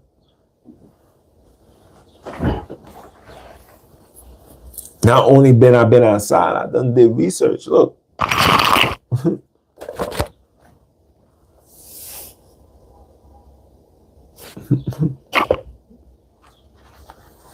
Come on, man. Think these people don't know? So the goal is to provide information for brothers and sisters to rebuild, bro. Gotta rebuild. Black Wall Street could happen again. And if they bomb it, we create another one. If they bomb it, we create another one. We will never stop. Never let up. Never stop. It's post-traumatic slave syndrome. It's a mental condition that the United States don't want to acknowledge exists. Post-traumatic slave syndrome. So anybody that's melanated, there's a high possibility that, you come from a chronological trauma that get passed down. So a lot of our behavior. So I don't want to get off task, but I'm a life coach. So when I was in college, that's what I did my final exam on, and I aced it. You know what I'm saying? My GPA was a 3.8 when I finished school. 3.8, 3.7. One of the two. Don't remember. Right? And my closing, my end of my education, and I did this for my final grade, and I aced it, and it was so good that the top psychologist in New York City, and I still got his recommendation letters in my folder. If he's still alive, I mean, the ancestors, dwell with him. But if not, I'll probably give him a call. But anyway,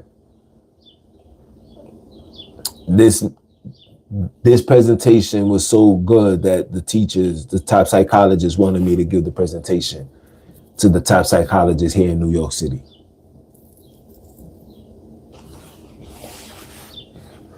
This is me, 25, 26 years old. Yeah. So this is a mental health issue that we as individuals are dealing with. So a lot of trauma that you see going on within the community, right? A lot of trauma, especially with today's boys, right? Today's boys are dealing with the trauma, and they're dealing with the trauma with an imbalance. So because of the trauma and the imbalance, you're seeing a lot of crash outs. You're seeing a lot of children joining gangs. The children are joining gangs because they need to fill that void. Mommy can't fill that void, right? So they join gangs and cliques, right? And they join the gangs and cliques because the void, the imbalance of the lack of a dad being around caused that child to be in those type of environments. Okay, so for somebody like myself who understands that, who knows that post-traumatic slave syndrome is a real disorder. It's a real disorder. You could listen, when you read the book and you see how people act, you'll be like, damn, it's day and night. It's a real disorder. All of us, you, me, every single one of us, is a chronological disorder. And the reason why it's always there, right, is like some trauma, you take medication and it goes away. The reason why our trauma don't go away because the people that install the trauma are the ones that govern over us, right? So the system that we know is rigged, is evil, is wicked. That's what governs over us. That's why the trauma continuously happens. And the system as well plays another role of it because they know that this is a trauma. So they feed off the trauma, right? How do you feed off the trauma? You feed off the trauma by giving them toxic music, giving them toxic movies, giving them toxic food, just making the entire environment toxic. So now you got a room full of toxic, traumatized people, which leads to a community filled with chaos, right? And when their community is filled with chaos through the system that they've created, right, they have to bring the white savior, like the white Jesus. That's where the police come. That's where the slave catchers come from. For those that don't know, police officers were slave catchers, which they still are. Okay, I was in Maryland the other day. I didn't see a single cop until I got on the highway. I didn't see no cop. Okay, so police officers are slave catchers. This is what it is. So they send those and they neutralize the situation, right? Now, throughout that situation, more trauma is created, right? Let's just say somebody unalive somebody, right? Now, the person that unalived the person end up either getting caught or he end up being unalive, right? Or he's running free, whatever, right? But through that whole process, it's another trauma that's built on that person. And the person that lost their life and the family members behind those that lost their life, they end up developing the trauma. So now this is a trauma, and I'm gonna show you how it's chronological, right? Because you say how you lost somebody you love. When you have a child, cousin, nephews, they're gonna know about the story about somebody you love. Because of that story, they're gonna move a little bit different when it comes to the streets, when it comes to people, when it comes to anything, because of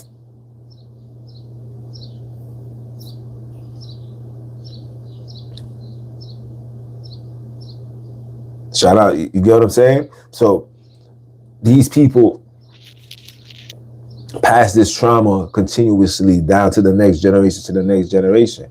The reason why we have elevated to where we are at is we've learned how to suppress the trauma.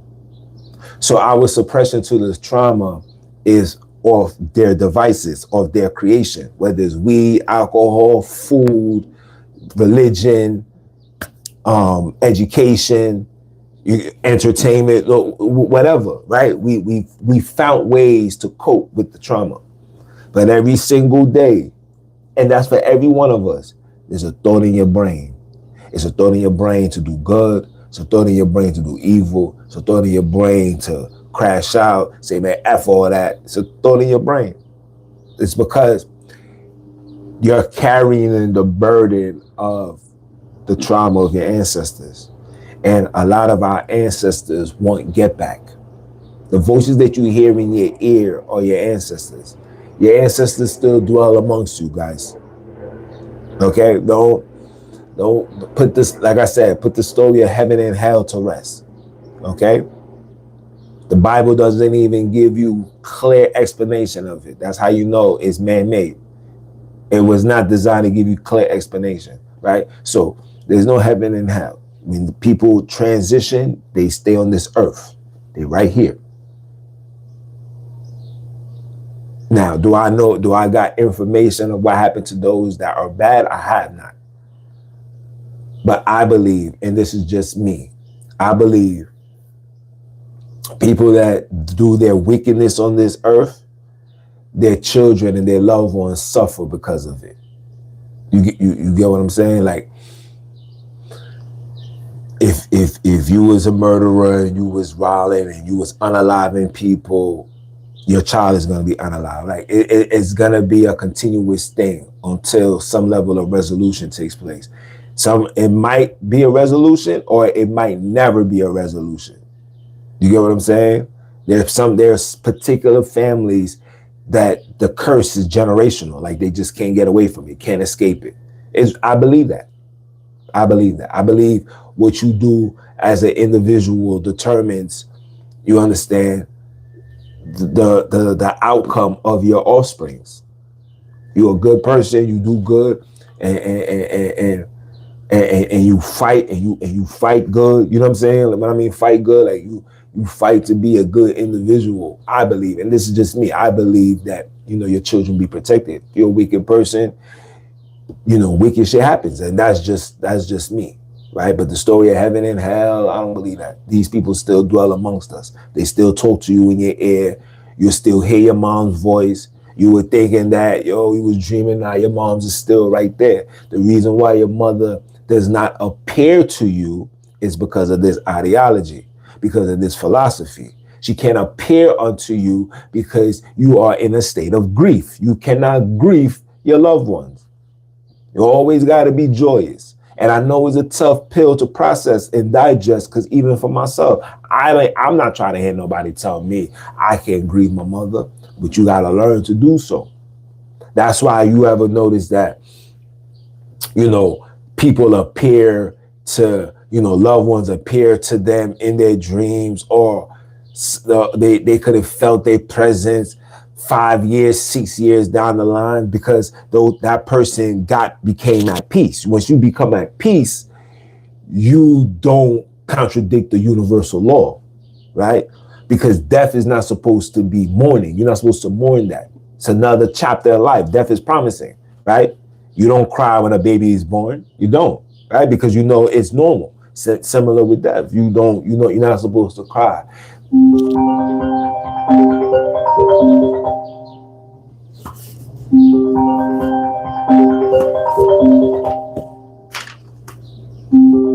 on.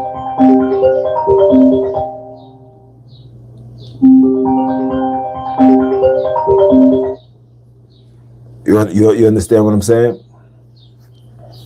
You're not supposed to mourn. You're supposed to be in a space of joy. You're supposed to be allowing them to make another transition into the other side. Because even through the other side, it's another life. It's another life. And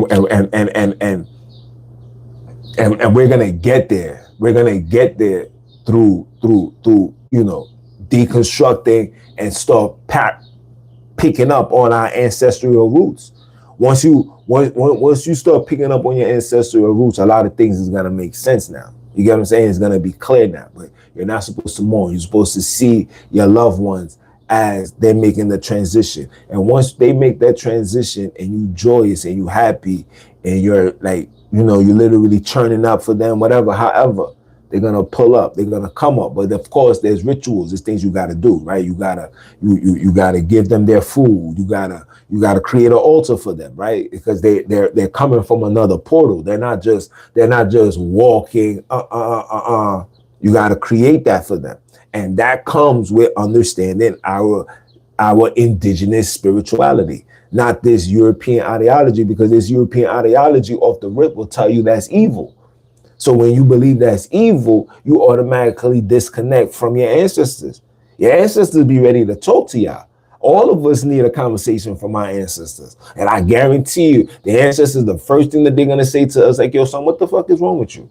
Are you all right? Are you okay? That is the very first thing that they're going to say to us. I don't even think they're going to be happy to hear. They ain't going to be like, hey, what's up? Ain't going to be none of that. It's going to be like, yo, son, what the heck is wrong with you? Are you okay? Are you all right? And then they're gonna be like, so it took a person named Junior to give you this understanding of coming to it's gonna take a person like Junior to come around and give you this understanding for you to come check for me. So how to create an altar is numerous ways, bro. It's numerous ways. Like I said, I don't know. We're so jacked up when it comes to who we are as people, right? It's just so much traditions and customs that I can't tell you, yeah, you gotta do it like this. Some people put flowers, lily flowers all around. Some people have it white. Some people just go by the water with a candle. You get what I'm saying? It's just so different. It's so many different avenues that it's not as easy as a person that's German, right? A European that's German, they can trace that ideology all the way back to the very beginning of Germany's existence. We, on the other hand, there was a gap. There was a raffle. You feel me? Slavery was a raffle for us. A lot of you guys don't understand that. Slavery played a very pivotal role, bro. Played a very pivotal role into the reason why we are in these circumstances. You get what I'm saying? But you make an altar, you connect back, you gain the wisdom, they give you the communication, they give you the understanding, they'll give you the requirements that you need to be in front of this nonsense and to take these individuals down. See, a lot of you guys don't understand why Haiti suffers the way that it do. Haiti suffers the way that it do because Haiti was supposed to finish the job. Haiti didn't finish the job. Haiti got too compliant. Haiti started trying to mimic these people.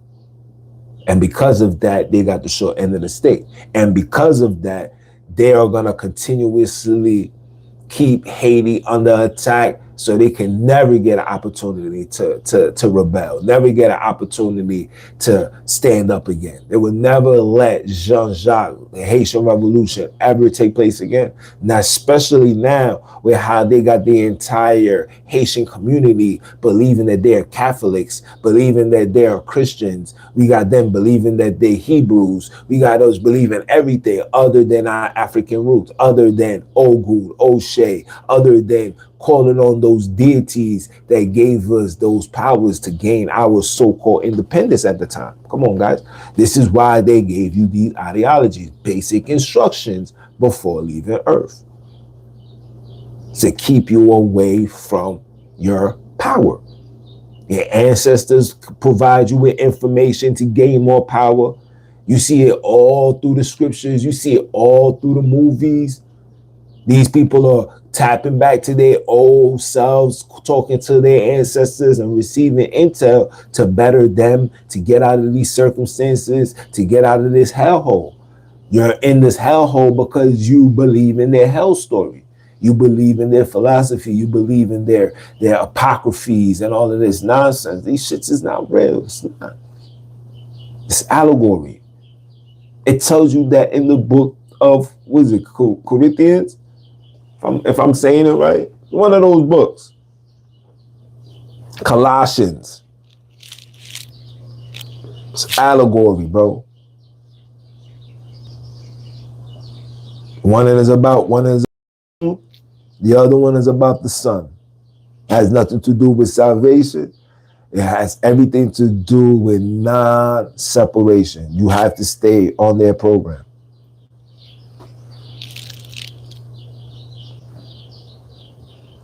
Any other questions?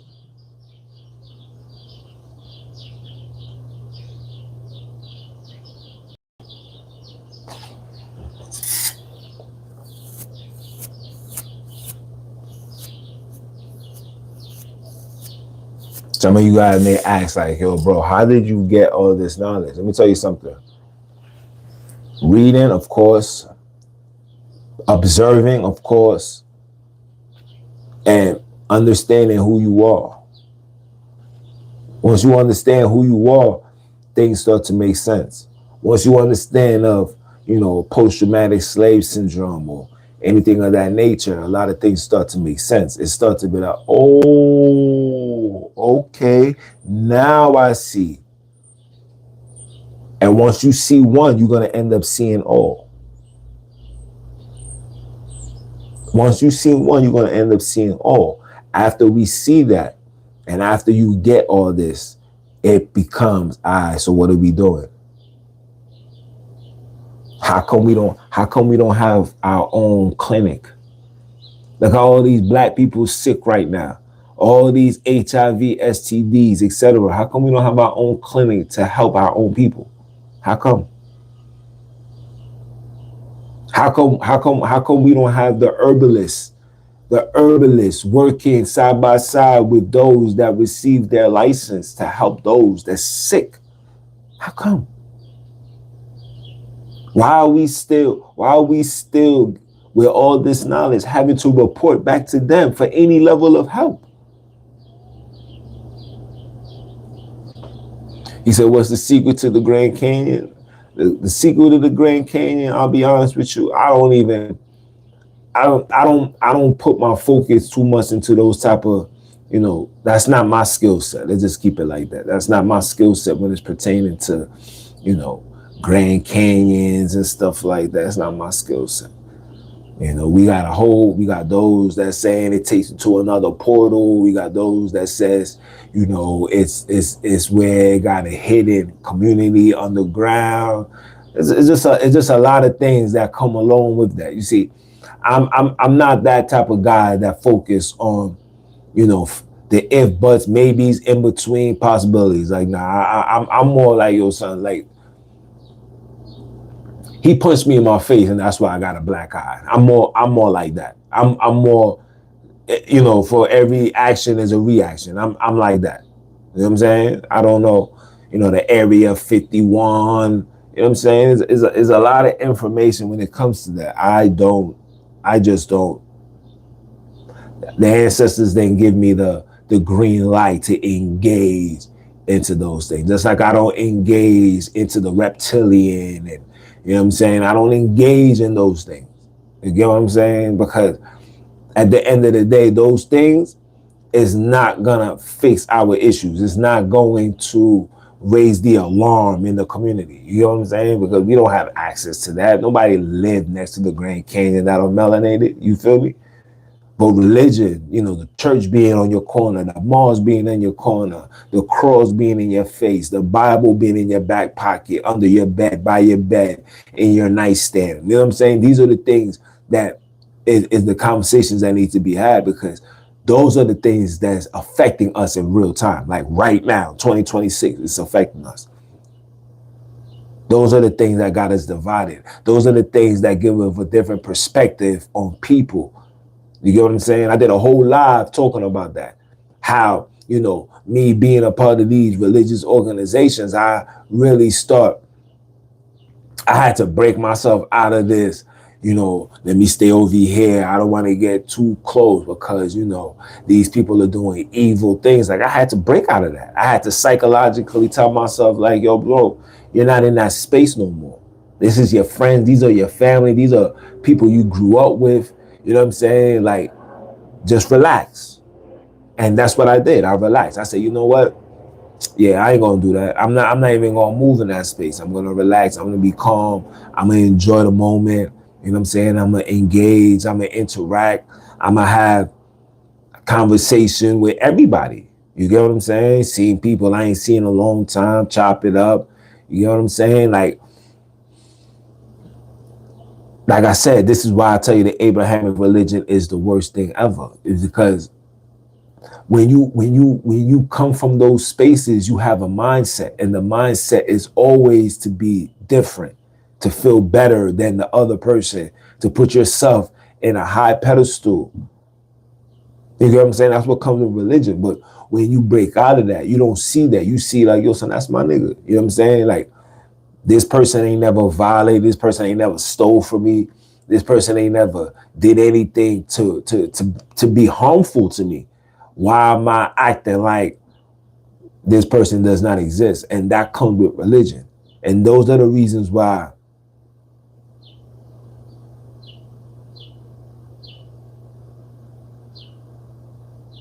from the US to China and back all around the world,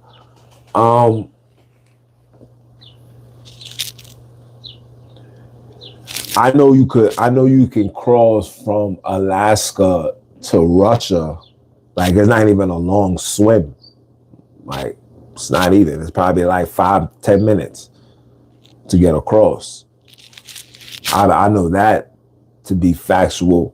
But again, even that, guys, you know what I'm saying? It's like, and this is just me. I don't want you guys to be like me. I'm just telling you how I see things and how I process things. Like, I come from once a liar, always a liar. I come from once you play me once, you're going to play me again. I come from that, right? So when it comes to these maps, I don't put it to high regards because the artistry comes from them. You get what I'm saying? It's like, it comes from them. It's hard for an individual like myself to accept something that came from those that violated. Like, it's hard for me. You get what I'm saying? And I know that when you are in a position, you can sell it however you want it. But like, yeah, we're gonna tell them that I'm gonna say that this is the moon. That's it, and you're gonna believe it. So that's why I don't focus too much. Like I said, my job is not to focus on those things. I got knowledge and understanding of it. Let's not get it twisted. I don't want you guys to think like I don't, you know what I'm saying? Like, I don't got my hands wet. Like I said about the Grand Canyon, like there's just so much different versions. Like I listen to everything. I am a man of wisdom. I listen to everything, and I just decipher what's more important for us. Not saying that these things are not factual, not saying that these things are not real, not saying that these things are anything, but what is it in for us? Like, what do we get at the end of the day? If we're not getting something at the end of the day, then it's useless. That's just how I see it. If it's not building hospitals, building schools, communities, if it's not building homes, if it's not building stuff that is beneficial to us long term, it's just useless. Religion, useless. All of these things is useless because it does not do anything for us. It has not done anything for us. I want to be free. I'm like you guys. We want freedom. We want freedom. We want separation. Yo, bro, you telling me you guys don't wake up and be like, damn, it's beautiful outside. I wish I could be like, I wish I could be like the teenagers and, you know what I'm saying, enjoy being free, going to the store, not having to work about the nonsense. Every single one of us want that. Yeah, the reason why you want that, because naturally that's how life is supposed to be. You're not supposed to be working 9 to 5. Remember, I told you about the time. Your time, that's your time, you get rewarded with a piece of paper. But you're not supposed to be, your time not supposed to be spent behind a desk. Your time not supposed to be spent at a job. Your job is not supposed to be spent on nothing other than what the universe requires you to do at the moment. You might wake up and the universe might need you to cut down 15 trees. You cut down 15 trees. That's your work. That's your labor. But you're supposed to be free. Supposed to be free. Fruits are supposed to be in the trees. You hungry, you want something to eat, you grab a fruit, you eat your fruit, you keep it pushing. You want some water, you go by the lake, you get your water, you keep it pushing. That's how life was supposed to be. We allow a particular group of people under the guidelines of religion to take that all away. So now we are content with having to wake up, do 15, 18, 24, 75-hour shifts to get just enough to say, yeah, man, I got a 75-inch TV. I got a BMW. We do all of that just to have that. And then after that's all said and done, then what? You can't get back that time. You can't get back the time. You can't invest that into your freedom. No, never. So this is why I say the things that I say. This is why I try to get you guys to see the things that you're supposed to be seeing. You got to see that. You got to feel that. It got to make sense. These things does not make sense. It does not make sense because a lot of these stuff that they're giving us is fugazi. It's foo-foo information. It's not real. It's not accurate. It's all about distraction, confusion, separation, division. Keeps you, they giving you, now all of a sudden all this knowledge is coming out, all this information is coming out, and then it's like, all right, cool. All these spiritual knowledge coming out. All of this stuff that's coming out. We got all of these things coming out. And it's like, cool, all right, I hear you. Yeah. Oh, yeah, look, we got a new book about Jesus. Look, we got his location. Look, we're going to show you that this is real. But it's like, okay, cool. But why are you learning about all of that? Do you know anything about African spirituality? Do you even know what your people did in their indigenous land? You claim it to be, this is your indigenous land. Do you know anything about it? Do you want to know anything about it? Are you willing to put your belief? Are you willing to put your religious belief to the side for a bit and focus on your African spirituality? Are you gonna look at it as evil and wicked? Are you gonna demonize it before even trying it, before understanding it, learning about it? That's the question.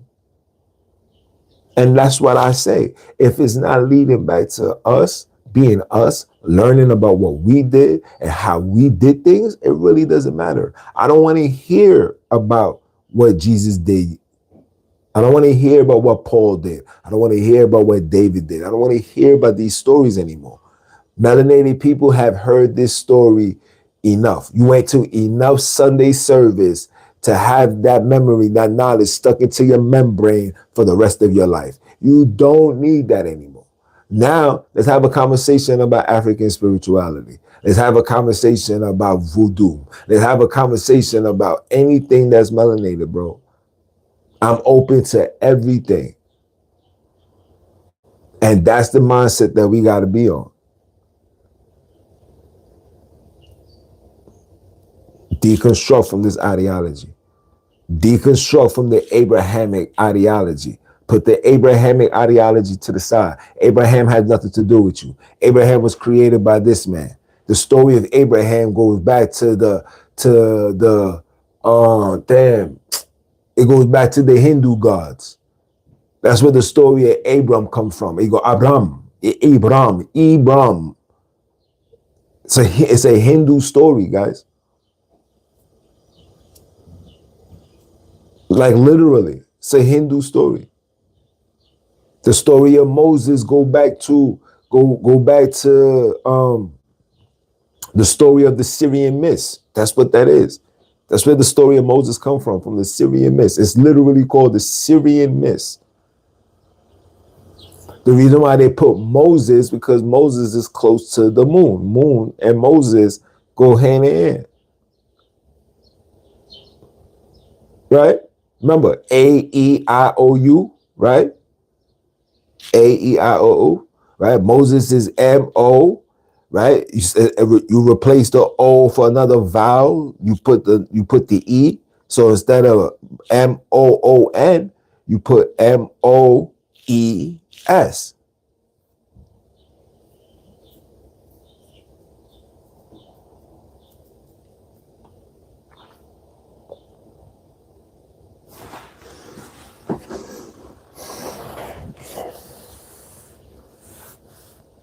Yeah, do your homework.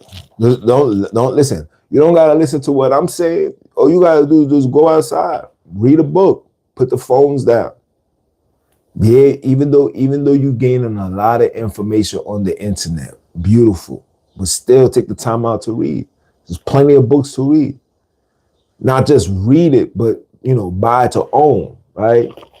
You wanna own your books. You know what I'm saying? You want to own your books. You know what I'm saying? You want to own your books. And the reason why you want to own it is because, when things is on the internet, they can reconfigure, fix however they want. When you got internet information, when you got the physical hard copies, you get the original print. So whenever you see changes, you can expose it and you can bring it forth and be like, nah, bro, you guys are lying. You get what I'm saying? So when you see that, then that's how you able to decipher when people are plagiarizing or trying to reconstruct the minds. And that's what's happening right now, right? Yeah, get that. Post-traumatic slave syndrome, guys. It's a very powerful book, man. Very powerful book. It will change your perspective on everything. It will make you become more patient when it comes to your melanated people. You're going to end up having more sorrow when it comes to melanated people. You're going to understand that their condition is nothing to do personally. This is a chronological, generational trauma that gets passed down from generation to generation. I'm going to give you another example, right? Look at us with dogs. The minute we hear a dog, we jump up. We are alert. That's trauma because our ancestors, they used to use the dogs to sick us, right? To find us, they had to use dogs. When the dogs found us, the dogs didn't just bark like you see today. No, them dogs attacked. Them dogs bit you. You get what I'm saying? Some of them even killed you. You know what I'm saying? So people create trauma because of that. So you get that. Now, when people hear dogs, they jump up. And some of you guys be trying to act like it don't mean nothing to you, but nigga, I know your heart was beating like a mother. Trust me, it happens to me. I'll be like, man, but in my head, I'm like, yo, son, that dog went loose and it bit me, my nigga. That shit would have been crazy. You understand? That's trauma. I could talk this trauma talk. I could talk PTS. That's all day, every day. Sis said I gotta bring out the gavel. I'm gonna come back to the verdict, man. The verdict soon come back out. But I've just been doing a lot. You know what I'm saying? Yeah, it's just trauma. We could talk about trauma all day, every day. Trauma runs deep in our roots, bro. It's deep. Deep. That's why I made a podcast titled, we need a worldwide detoxification, because we have become too intoxicated with some level of substance to cope with the trauma. And we have to face the trauma head on. There's no mental issues that get resolved without it being faced head on. You can't take prescriptions for depression, guys. You can't take prescription for depression. You can't take alcohol for trauma. You can't smoke weed. You can't do nothing to face the trauma. The only way to face the trauma is to face it head on. And we as people are too afraid to do so. And I know why. You know what I'm saying? We don't have the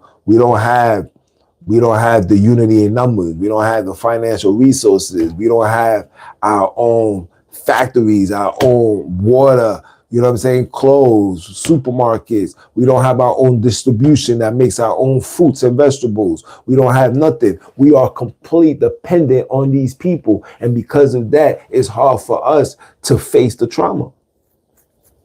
And they will never own up to the trauma. They will never apologize. They will never say, "You're my bad, bro. Yeah, now that I'm sitting back thinking about it, it was wicked." They're not gonna do that. They're just gonna let you be like, "Hey, yeah, whatever. You be all right. Get over it." Ain't that what they tell you? Get over it. You be all right. Get over it. But the 4-letter men, you gotta always acknowledge it. And that's because you keep reading their story. And their story, they're always going to remind you. Every time you go to church on Sunday, they're going to tell you how Jesus was a 3-letter man. And they violated that man. They stripped that man of his powers. They stripped him naked. They did this on his head. They did that on his back. They did this. They pierced him on the side of his ribs. Blood then wine. Blood then water. Water then blood. Etc. etc. You're going to hear all these stories. And you're going to always put it in the forefront. Anytime somebody talks, you're going to defend that heart in a quickness. Yo, bro, don't you talk about my Jesus. But the minute I talk about, melanated genocide, you're going to give me a justification for it.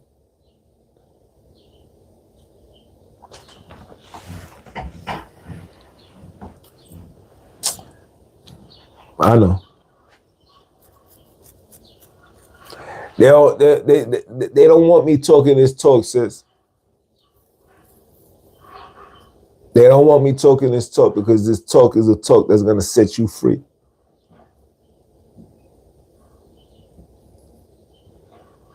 They know that the talk is the talk that's going to set you free.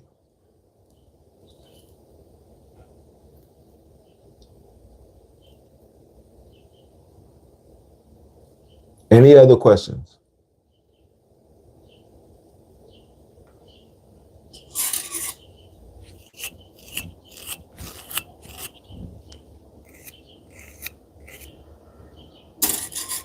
No more?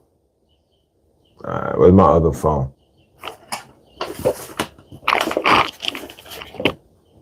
Oh, it's about to be 1 o'clock. All right, guys. It was a pleasure. You guys don't have nothing else to say. The canine stuff is right. Listen. Hey, man. Canine, all of it, bro. It's trauma. It's trauma. Trauma. When you see, listen, if you think that I'm lying, go outside early in the AM and just look at the people's faces. You're gonna see that a lot of our people's faces be mad. You be like, "Damn, bro, you woke up, my nigga. Why you so angry, bro?" Like even today, like you know what I'm saying? Today was such a good day, man. I said hi to everybody. I was like, "Yo, man, how you doing? Everything good? I love you." You know what I'm saying? I see my OG today. I was like, "It was good, OG." He was shocked to see me. He was like, "Hey, what's up?" Like, "Hey, man, I'm outside." You know what I'm saying? Do my little walk around, do my miles and whatnot. And then, you know what I'm saying, worked on my shoulders. And, you know what I'm saying? Nothing crazy. Did a couple of push-ups, 100 push-ups. You know what I'm saying? Nothing crazy. But when I'm there, you should see people's faces. Like, people is mad. I'm like, "Yo, so why y'all mad, son?" But it's because of the trauma. It's the trauma. People are really traumatized, bro. PTSD is real. Post-traumatic slave syndrome or disorder is real. And America does not want it to be known as a mental illness. but it exists. It's real. It's real. And and moving forward, I'm gonna talk about it, especially on this podcast. I'm gonna talk about it a lot. I'm gonna do my due diligence until it becomes known as a mental illness, until it's put in that DSM book, volume 10, 11. I don't care what it is, but that shit gotta get put in there because it's real. It really does affect us. You get what I'm saying? The dogs, yo, listen, man, yo, even when I went to inspect somebody's crib, man, a little chihuahua, bro, opened the door and ran and jumped on me. You know what I'm saying? It's a little chihuahua and it scratched bro, it literally put me in a state of trauma. Like I was mad for a good 5-10 minutes. Like I was mad. You know, the guy's like, oh, I'm sorry, they don't bite. And it's like, my nigga, I don't care that they don't bite. I just don't want no dogs touching me. I don't want dogs. Like we as people don't want dogs touching us, bro. We don't want it. It's trauma. You don't want it. You know what I'm saying? Even what I see today with the excessive amount of people that's purchasing and owning dogs, I'd be like, yo, son, what's wrong with y'all? I'm like, yo, you guys are aware. Like, you know, for one, we don't mess with dogs, right? And for two, when we had dogs, bro, the dogs had to stay in the backyard. Growing up, I've never been to any one of my homies' houses where the dog was in the house. Never, ever. The dog was always in the backyard, bro. Every rain, sleet, snow, that dog was in the backyard, bro. The dog had their dog house, had the, you know what I'm saying, the blankets and the fur.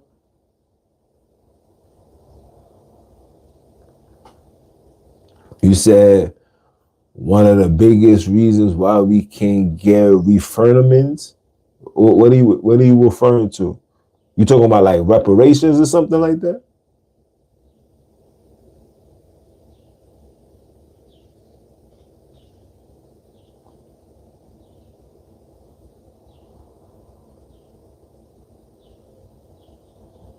You say you popped 2 last year off the leash.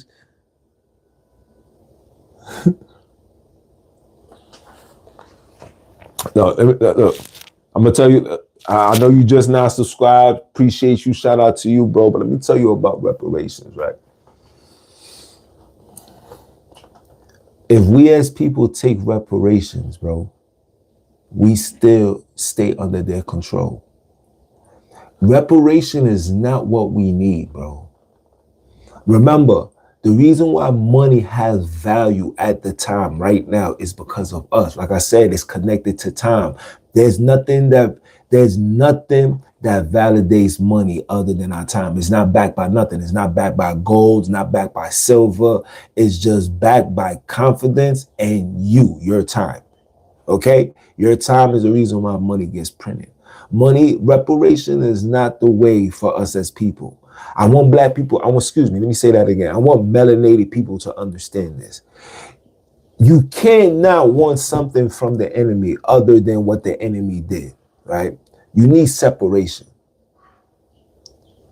We don't need their money because their money, their control. Remember, their money is their face on it, not yours. Their money's connected to their Federal Reserve, not yours. So basically what you're doing is literally taking a universal loan on melanated people, right? You're taking a universal loan on melanated people to stay under the grid because that's exactly what it's going to be. And you know,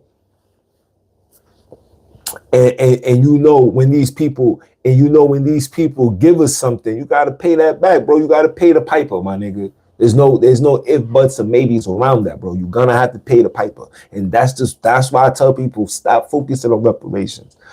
You have to focus on separation. We as people have to rebuild our civilization, right? See, if I give you reparation, right? If I'm giving you money, right? I'm giving you money. I get input on how and what you do with that money. No matter what you say or whatever you believe or not, I have say in what you do with that money. Because if you don't comply, I don't give you no more money. Then what?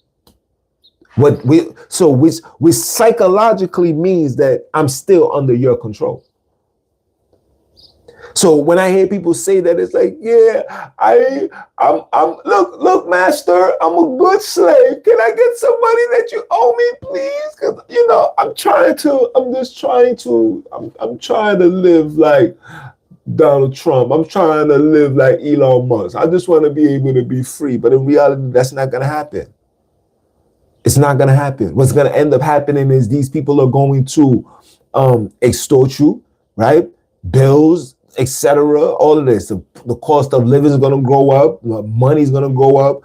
You know what I'm saying? Because now they gotta print all this money, and society, the entire universe, gotta adjust to all that money that's being printed. And who's gonna be affected? You, because your money is not backed by nothing. That money is not gonna be tied to no gold, no silver, no nothing, no jewelry, no diamonds, nothing.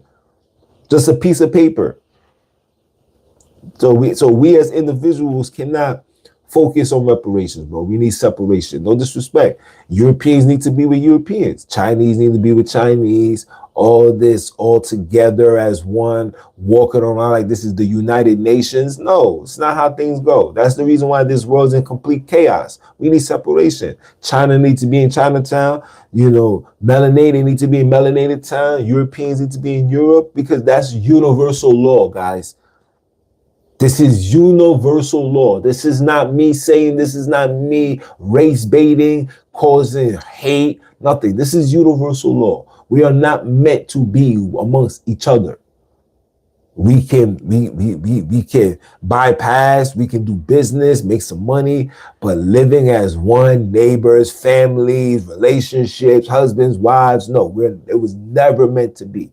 You will never see a tiger with a lion. You will never see a lion with a cheetah. You will never see a cheetah with a leopard. You will never see that ever in life. Okay? Okay? The cats stay with the cats. The dogs with the dogs.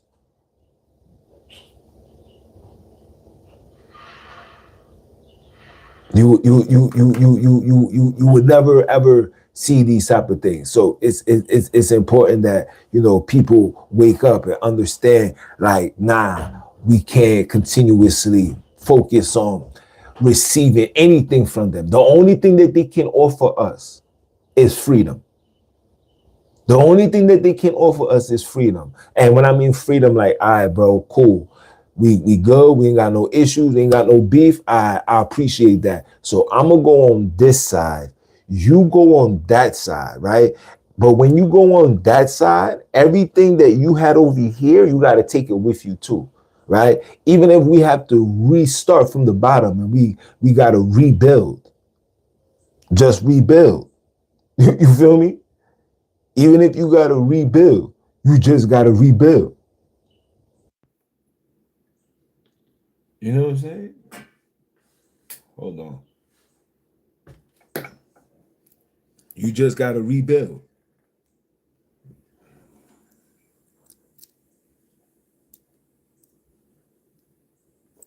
You know what I'm saying?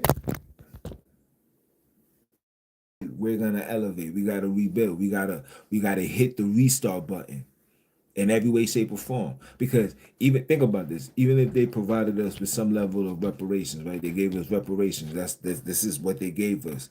We're still gonna have their ideology. We're still gonna have their literature. We're still gonna have their history. We're still gonna have their way of life. We still gonna measure ourselves based on what they want for us, right? Anything that's pertaining to them, that's how we're gonna measure ourselves. We're gonna put ourselves in those circumstances. Like, yeah, I'm still trying to keep up with the Joneses. You still gonna desire jewelry. You still gonna chase women. You still gonna buy clothes, cars, homes. You're not gonna be in that sense of resetting.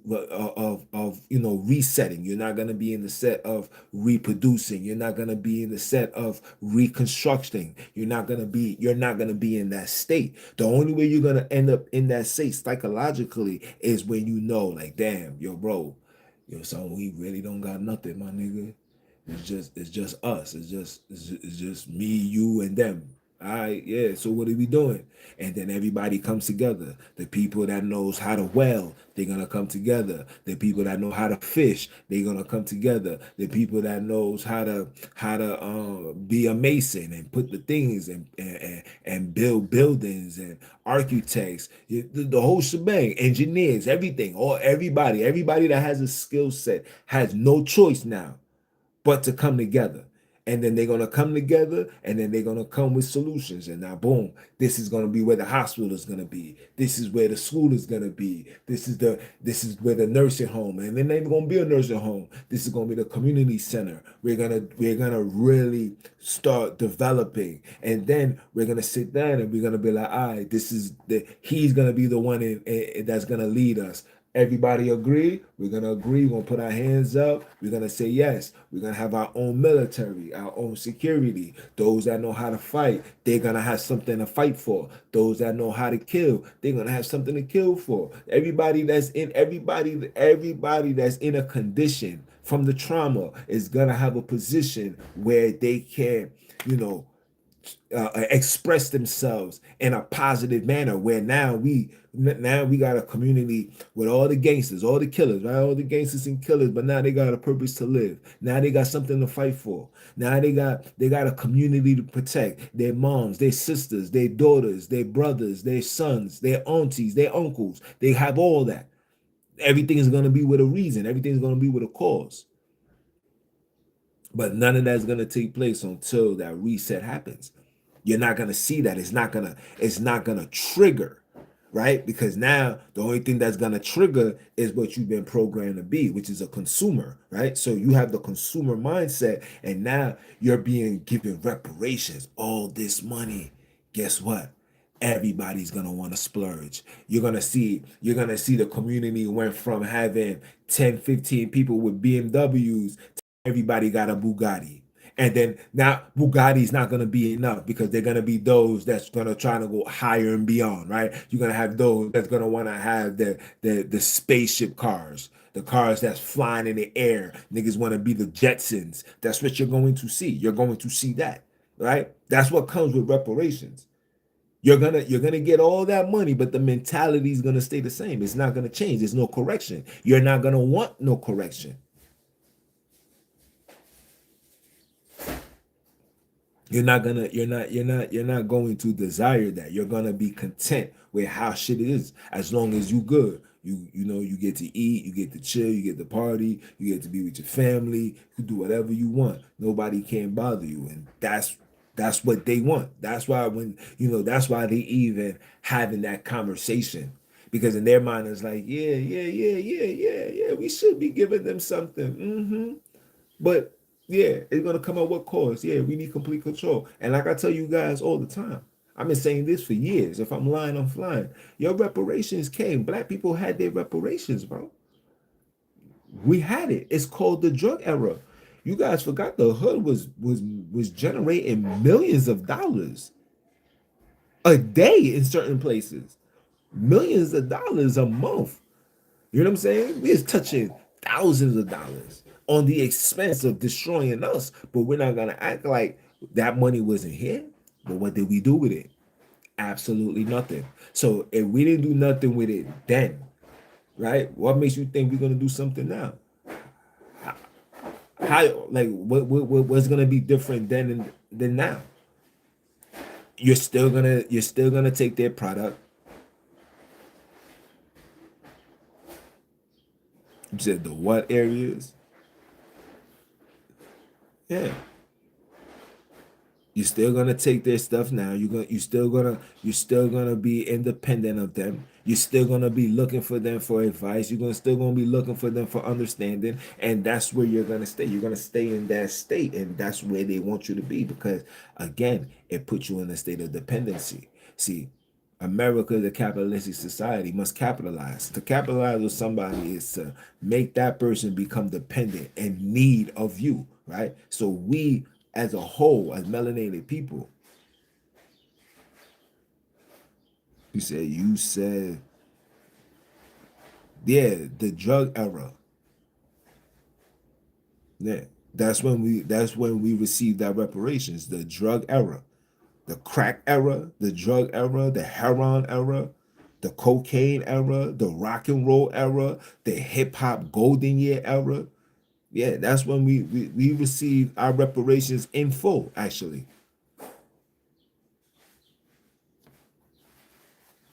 We received our reparations in full, actually. Yeah. What did we do with it? Nothing. What did we change? What did we fix? What did we build? What was the solution to the problems? Nothing. All we seen was just a bunch of melanated people bragging, being boisterous about the lifestyle that they live, the things that they bought, the house that they sleeping in, and now one of them say, you know what, let's build this, let's do that. Anytime they donate something, it got to be donated to their charity, a charity that they're, you know what I'm saying? Like, oh, my nigga, we're not trying to hear that, bro. That's it. So our reparations came and left. So we should not be seeking any more reparations. Thank you. We appreciated everything that you did for us. We appreciate every opportunity, every door that you opened for us. We appreciate it. Thank you. Round of applause. Now you guys go over there and let me stay over here. Let me rebuild. Let me restructure my community. Let me restructure my life, myself. Let me reconstruct my surroundings. Reconstructing. That's what it is. Reconstructing. Right? Separation comes with reconstructing. Right? Separation is the most powerfulest thing. Separation. You must separate. And it's gonna be okay. It's gonna be okay. Complete separation.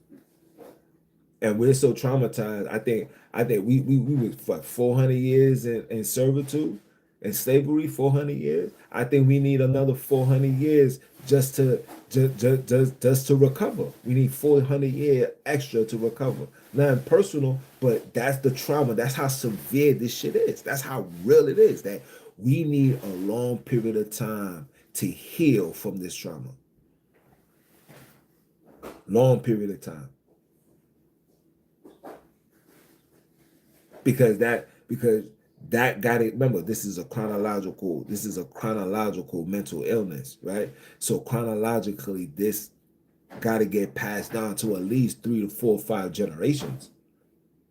Has to, where we can feel comfortable again. Where when we see y'all, we're not gonna automatically be on alert. I mean, listen, I'm gonna teach mine to be on alert at all times. I can care less, but it will be less. You know what I'm saying? It will be less pushback.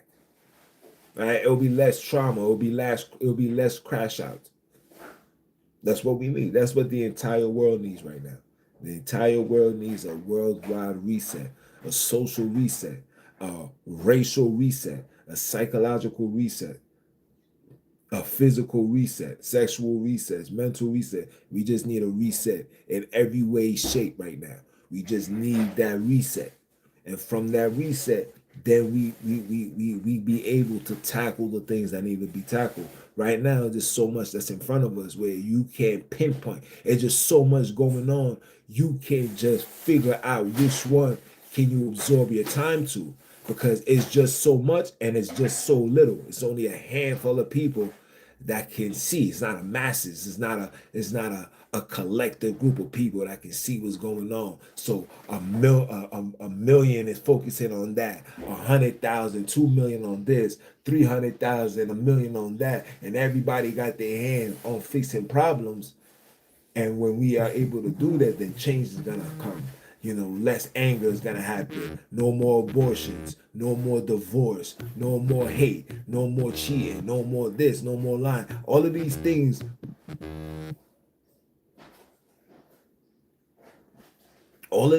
is gonna be corrected once those things happen. But wanting reparations, never. So I tell every melanated person, stop looking for reparations. You're looking for a handout. You're looking for a handout. That's what that is. You're looking for a handout. You're looking to be you're looking to be accepted. You're looking to be revered. And then when you get all that, you're not psychologically, financially, spiritually, you having all that money, but yet you still dealing with the trauma.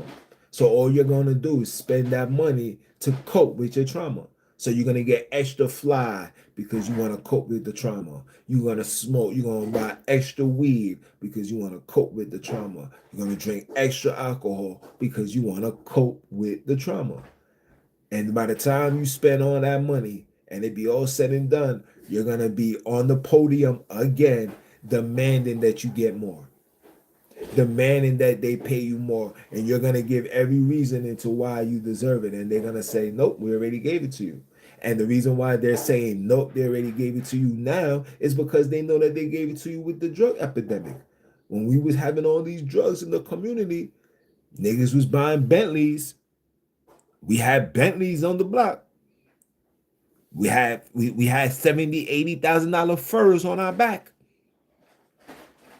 Meanwhile, that building, that rundown building, nobody purchased it until the four lettermen came. They purchased it and they made it to a big old hotel. They made it into a big old hotel. Now, not only is it a hotel in your neighborhood, it'll be you that be sleeping in there. It'll be you that be giving your hard-earned money. You know, the one that's connected to your time. It'll be you that be giving it, and they're gonna take all of it, and then they're gonna leave the window open for you to go to church on Saturday or Sunday and give all praise and honor to their gods. And then they're gonna end up buying this hotel. Then they're gonna buy that hotel, and before you know it, they're gonna have everything where they need it to be, and all you're going to have is what?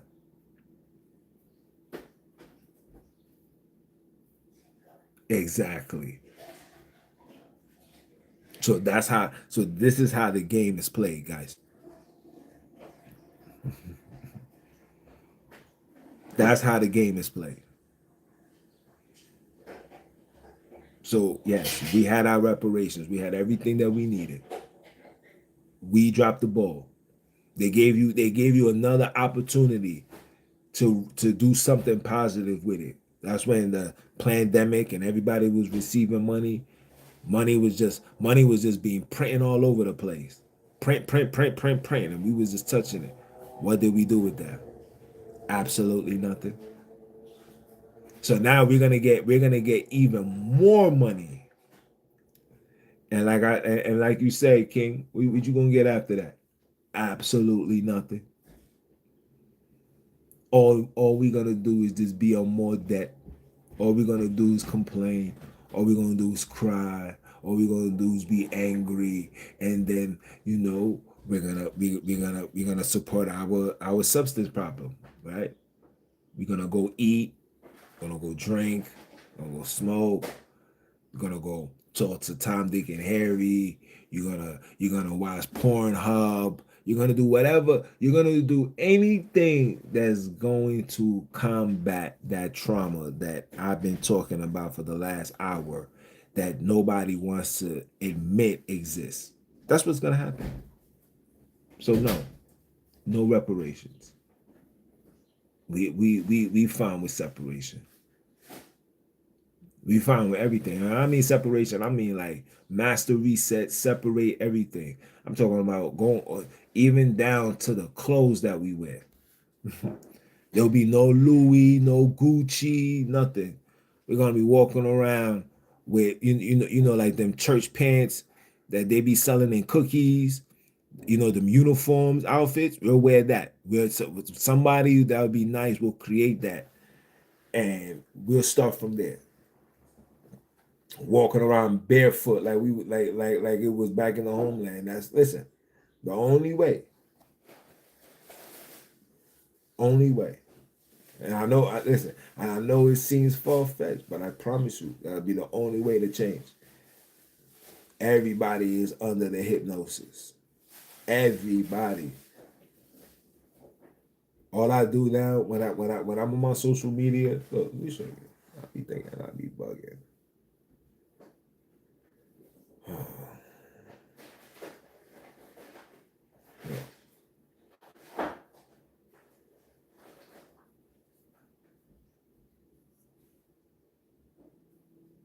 So look.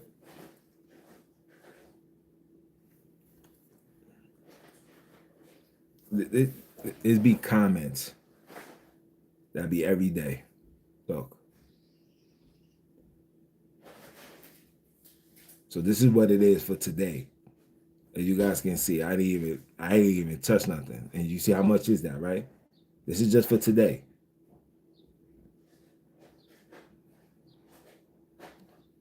This is just for today.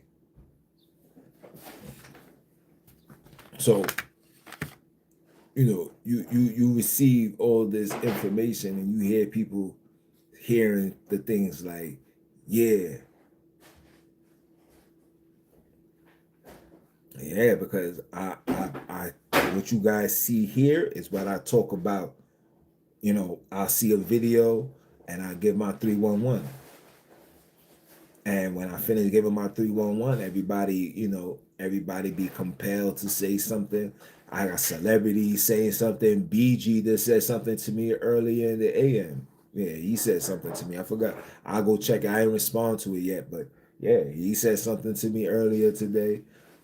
Shaka Khan be hollering at me. You know what I'm saying? So it'll be a lot of people that is aware and love the fact that there's individuals that's talking about real shit. Like, niggas is not everybody is tuned in to the violence. Like, the only reason why I'm tuned in into the nonsense is because I got a report. I do content. You know what I'm saying? A lot of you guys look forward to hearing me speak. A lot of you guys look forward to seeing the information I bring forth, and I owe that to y'all. You feel me? Because I would not be doing this if it wasn't for y'all, right?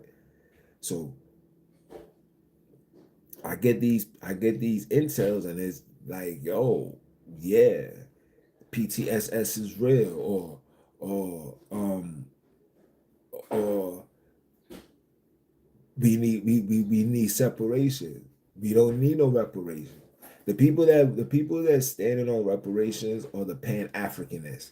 And the reason why the Pan-Africanists is in that state of mind is because they they have created an avenue where they don't want no money, right? So you a society, like, I'm gonna show you what my man said. My man said that a poor king is gonna have a poor kingdom. So if you are a king that's not focused on the riches and et cetera, you're going to have that. You're gonna rule that, right? So who wants to be a king in the slums? Who wants to be the king in the sewers? Like, let's ask yourself that question. Who wants to be a king amongst that? Right? This is why you see a lot of these people has converted our minds into roaches, rats, and etc. Right?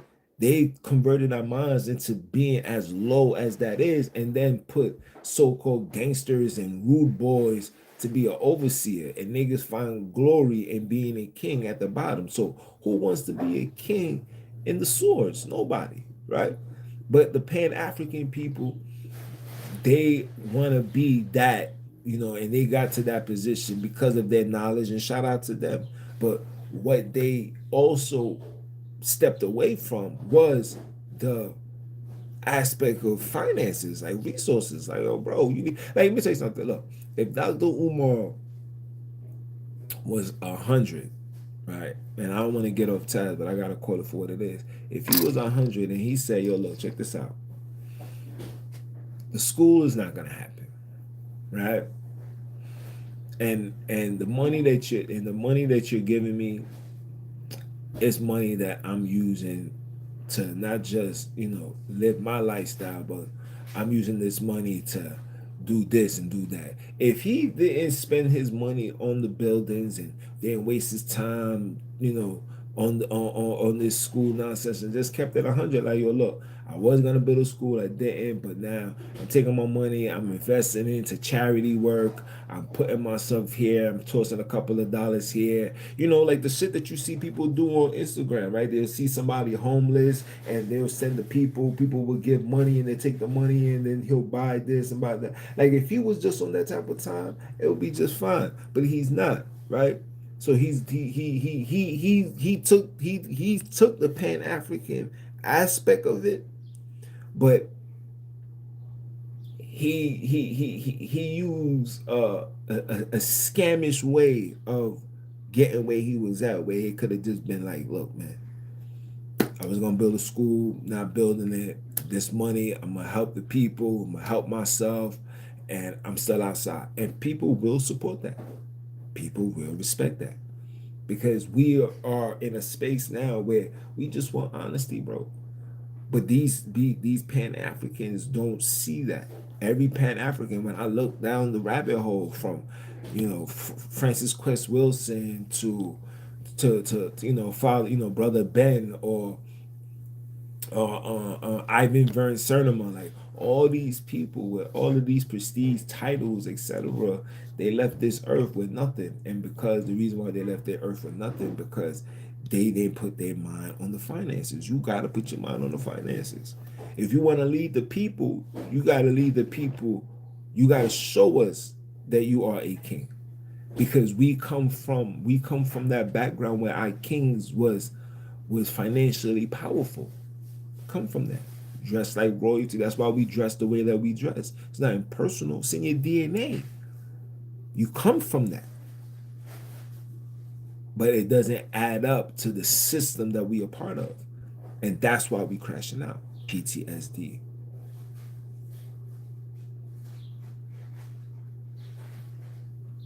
So I'll leave it as that, man.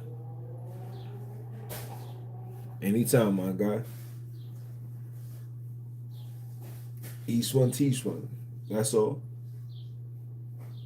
When you come on these lives, the lives is to teach, it's to educate, it's to open consciousness, it's to shed light on the things that they tell you that is darkness. Okay? It's to shed light on the things that they tell you is darkness. Okay?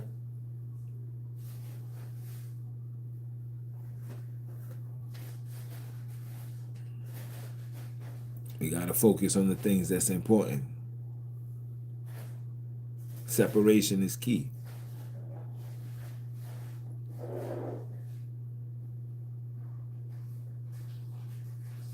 The vision is key.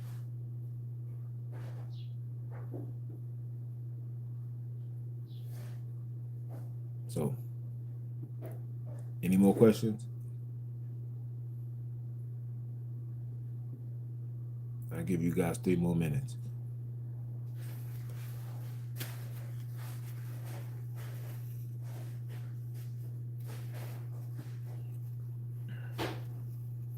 All I ask for you guys is subscribe, join the Patreon, join the membership.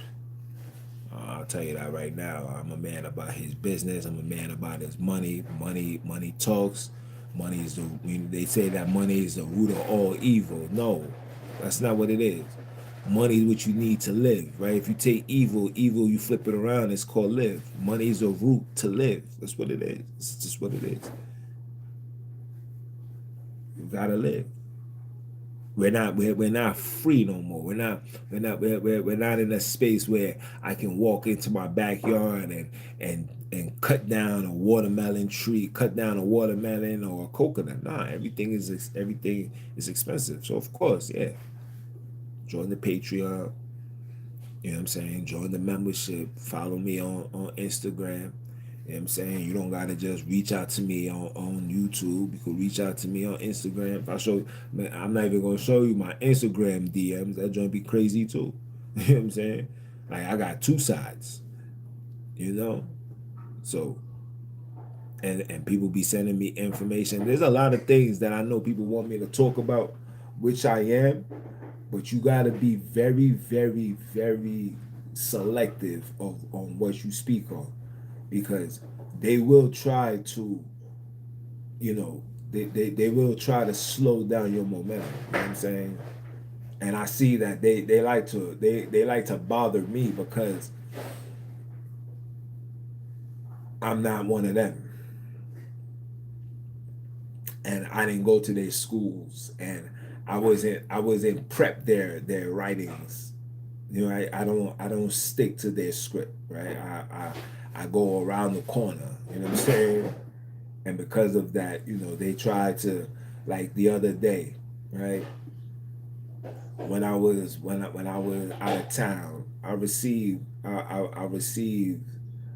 a message on my phone telling me that I violated community, etc., etc. right? And they hit me that with 2 times. They gave me that 2 times, back to back. I appealed and I won, right? Because I didn't break any rules or regulations. I didn't disrespect nobody. I didn't wish, I didn't wish death on nobody. I didn't do nothing. I just said what I said and I kept it pushing, right?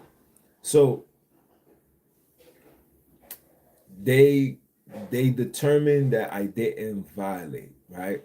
But guess what they did? Because through this whole entire process, they stopped me from commenting, liking, sharing videos for 3 days. And I said to myself, I find it ironic that it's 3 days, 666, Abraham, Isaac, and Jacob. You know what I'm saying? Jesus, Joseph, Mary. You know what I'm saying? The three wise men. You know what I'm saying? the tribes that remain in the southern kingdom in the New Testament was Judah, Benjamin, Levi, three again.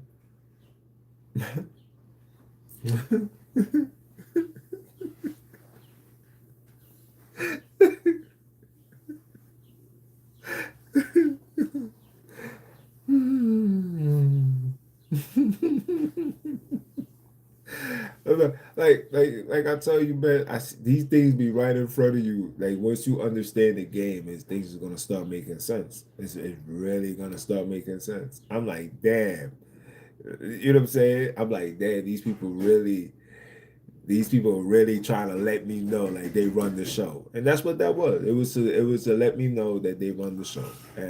And shout out to you, shout out to Facebook, shout out to it was Facebook, but shout out to Facebook, shout out to Instagram, shout out to YouTube. You know what I'm saying? You guys know how to, you know, you guys know how to operate and let people know like you're not above us, because that's what that was. That was a power move. That was a reminder to let me know, like, yeah, even though you're not doing nothing wrong, we can still penalize you if we want to. Even if you're found not guilty, we could still make you walk down the walk of shame. You know what I'm saying? Like, that's just what that was. And it was cool. It was cool. I couldn't send no messages. I couldn't apply. So for example, let's just say I seen something on Facebook Marketplace and I wanted to reach out, couldn't do that. Like that's just what that was. It was a power move. And like I said before, I respect it. It's cool, but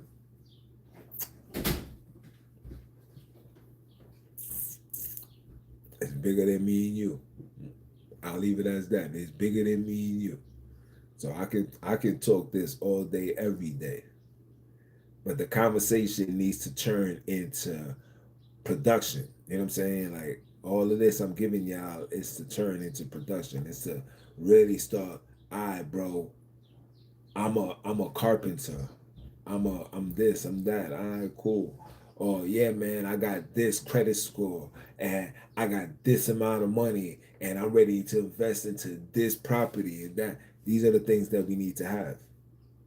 That's what this all for. It's not to be like, yeah, yo, son, I heard this boy, son, this dude right here was talking that talk. I ain't gonna lie, that shit was real. I felt that. Nah, we've been feeling real shit our entire life. We feel it in the music, you feel it in the movies, we hear it in the lectures, we read it in the stories. Now we hear it. Now let's do something with it. Do something about it. Let's build, restore. That's why it's called redeem and destroy. We must redeem ourselves and we must destroy everything else. We must destroy the philosophies, the ideologies, everything, everything that these people gave us. We gotta break free from it. Everything, the history, the longitude, latitude, all of that gotta be redone, redo all over again, because everything is distorted. We don't know what is what, and the only way we gonna fix it, we gotta reset it, right? So that's my time, guys. 3 hours with y'all. It's a lot. I didn't even think. I just looked up just now and I just seen it was just mad long. And I'm gonna wait till I hit the 3 mark and then I'm gonna gracefully bow out. But yeah, man.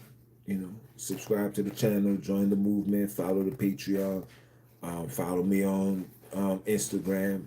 We on the verge to 80,000. The goal is to get 200,000 by the end of the by the end of summer. If we could get it sooner than that, F it. We gonna take that too. But 200,000, and we're gonna be doing a lot more interviews. Stay tuned for that. We're looking for interviews, looking for some regular celebrities. You know what I'm saying? Some C-listers, B-listers. We don't want the A-listers. They be acting too bougie, and I ain't got no time for all that.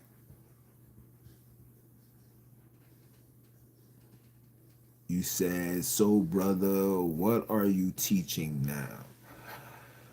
I'm teaching melanated liberation, melanated separation. I'm teaching West African understanding, right? I'm teaching. These are the things that we're touching on. We're touching on bringing our people back to understanding who we were, right?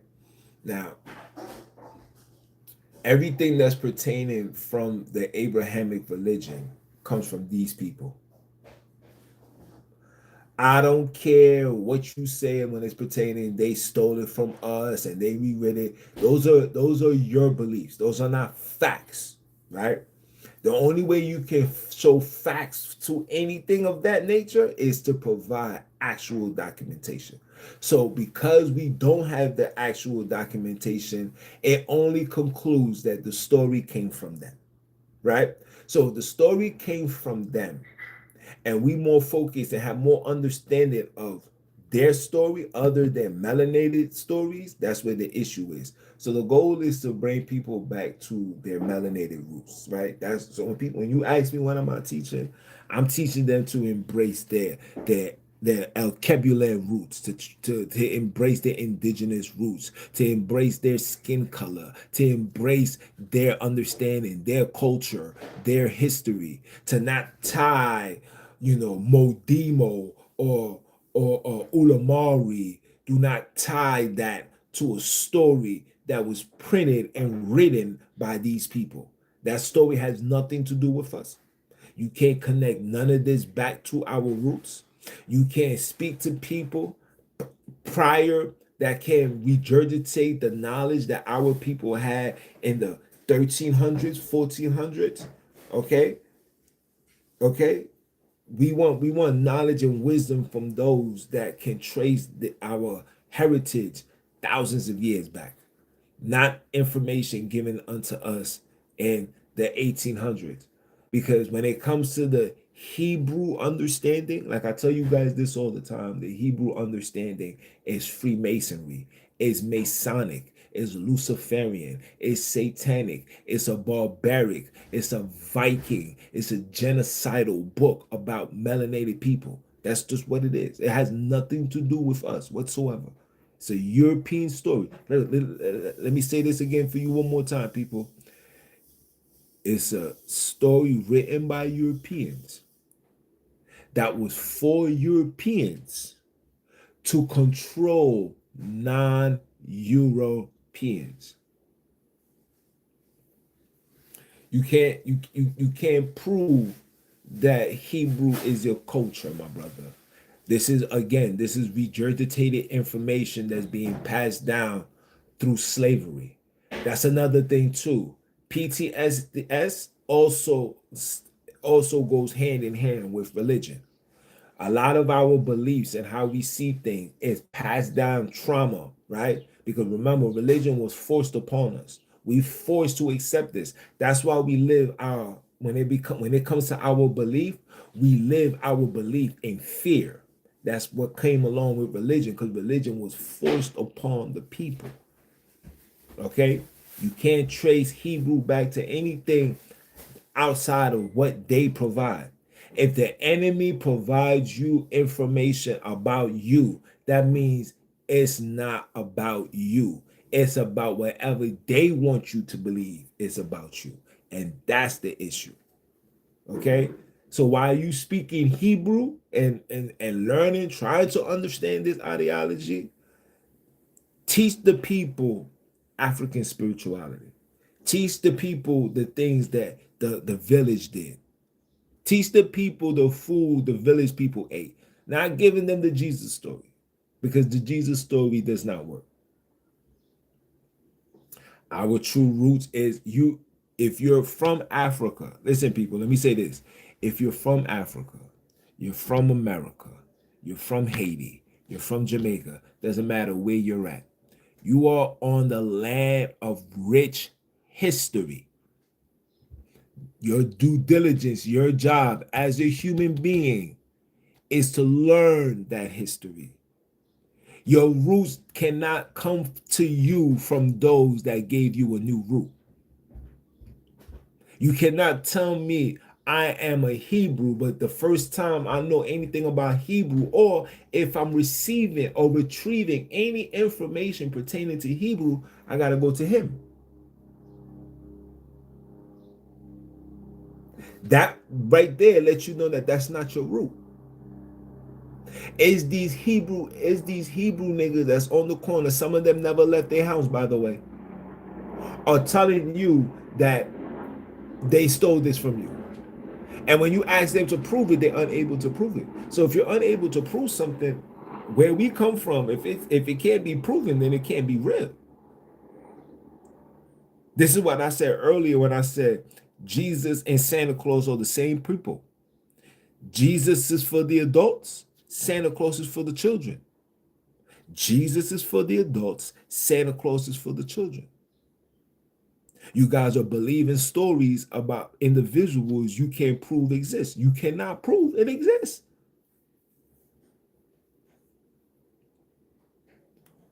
So if we can't prove that it exists, then by default you put it to the side. Remember when you found out that Christmas was fake and it wasn't real? You might participate in it, but you're not fully invested in it like you used to be when you was a child, when you thought it was real. That should be the same thing when it's pertaining to religion. But our roots go back all the way 70 trillion years ago. Okay, so again, my brother, how do you prove this information?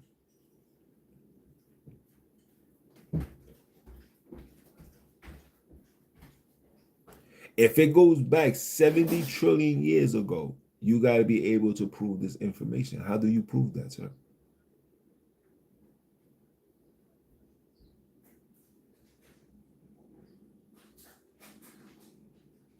You from West Africa. West Africa has no understanding about Hebrew.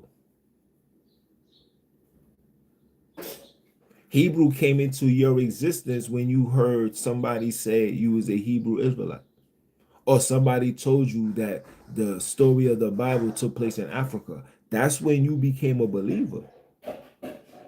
This wasn't something that was, you said it was a root that goes 70 trillion years ago. This wasn't something that you can trace back prior to this information. That's exactly what I said. So you thought you was a Hebrew after somebody told you. So that means prior to that, it's a possibility that you also thought that you was a Christian too, right? Because a lot of times people that make the transition from Hebrew usually come from Christianity.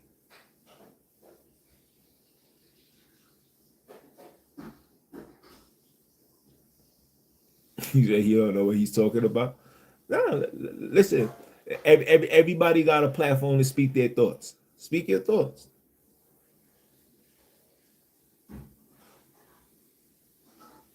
We practice this every day in our lives. Okay.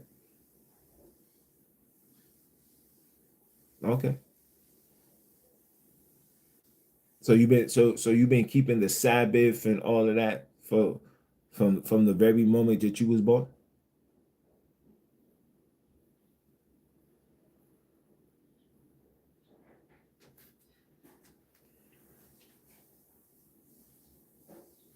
That's not the question. That's not the question that I'm asking you, sir. I'm asking, was you keeping the commandments and the Sabbath from the very moment you was born? From a baby till now, you've been keeping that.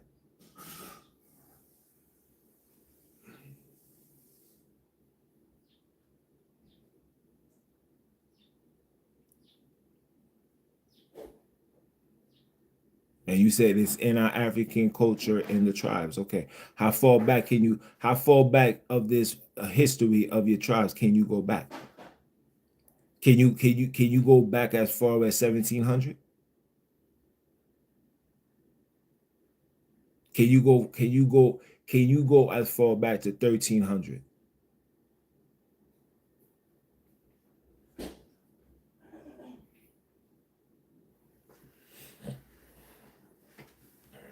The floor is yours, my brother.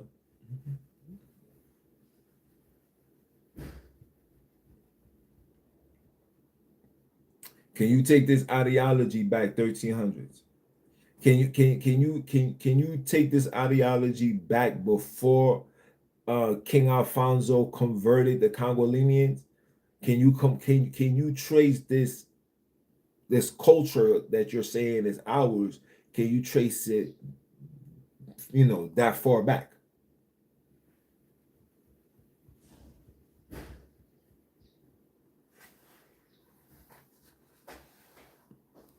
Okay.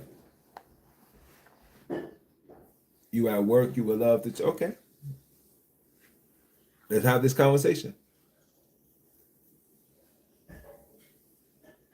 So when we have this conversation, I just want you to know I'm going to ask you very serious, important questions, right?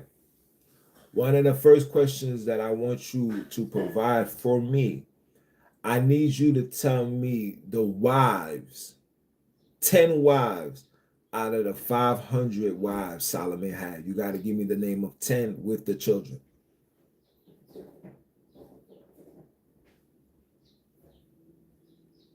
I need you to provide me with that source.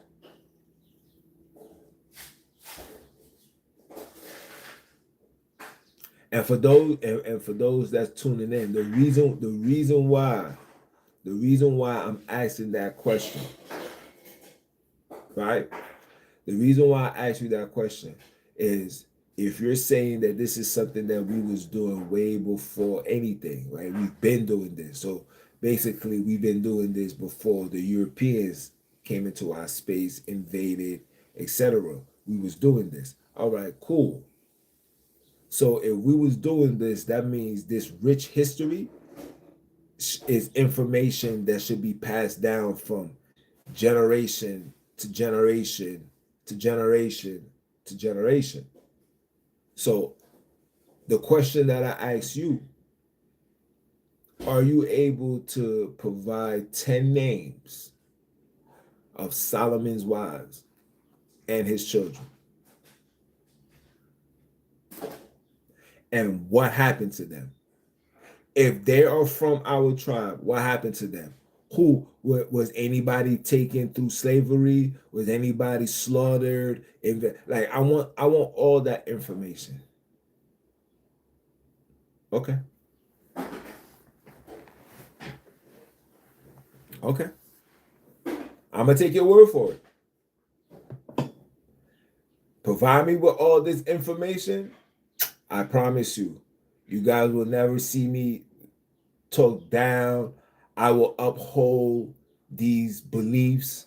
I will sing kumbaya. I'll do all that. I'm waiting for this information. Send me a DM on Instagram, RODPod12. Send me your information.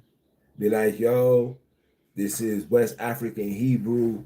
Just wanna continue our dialogue, and we're gonna have a dialogue. And if what you're saying is to be, you know, accurate or has some level of validity behind it, I will send you an invite. I will offer you an invite to come on the show and speak to the people.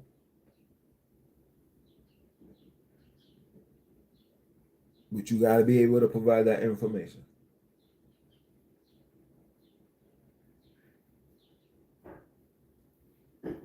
You got to. Because according to my studies, and I'm speaking for me, right? My studies, what I uncovered and what made me deconstruct from all this Abrahamic ideology through my studies, first and foremost, we all know that the Hebrew Israelite movement is a Freemason. It was taught to, it was taught to, um, what's this nigga name?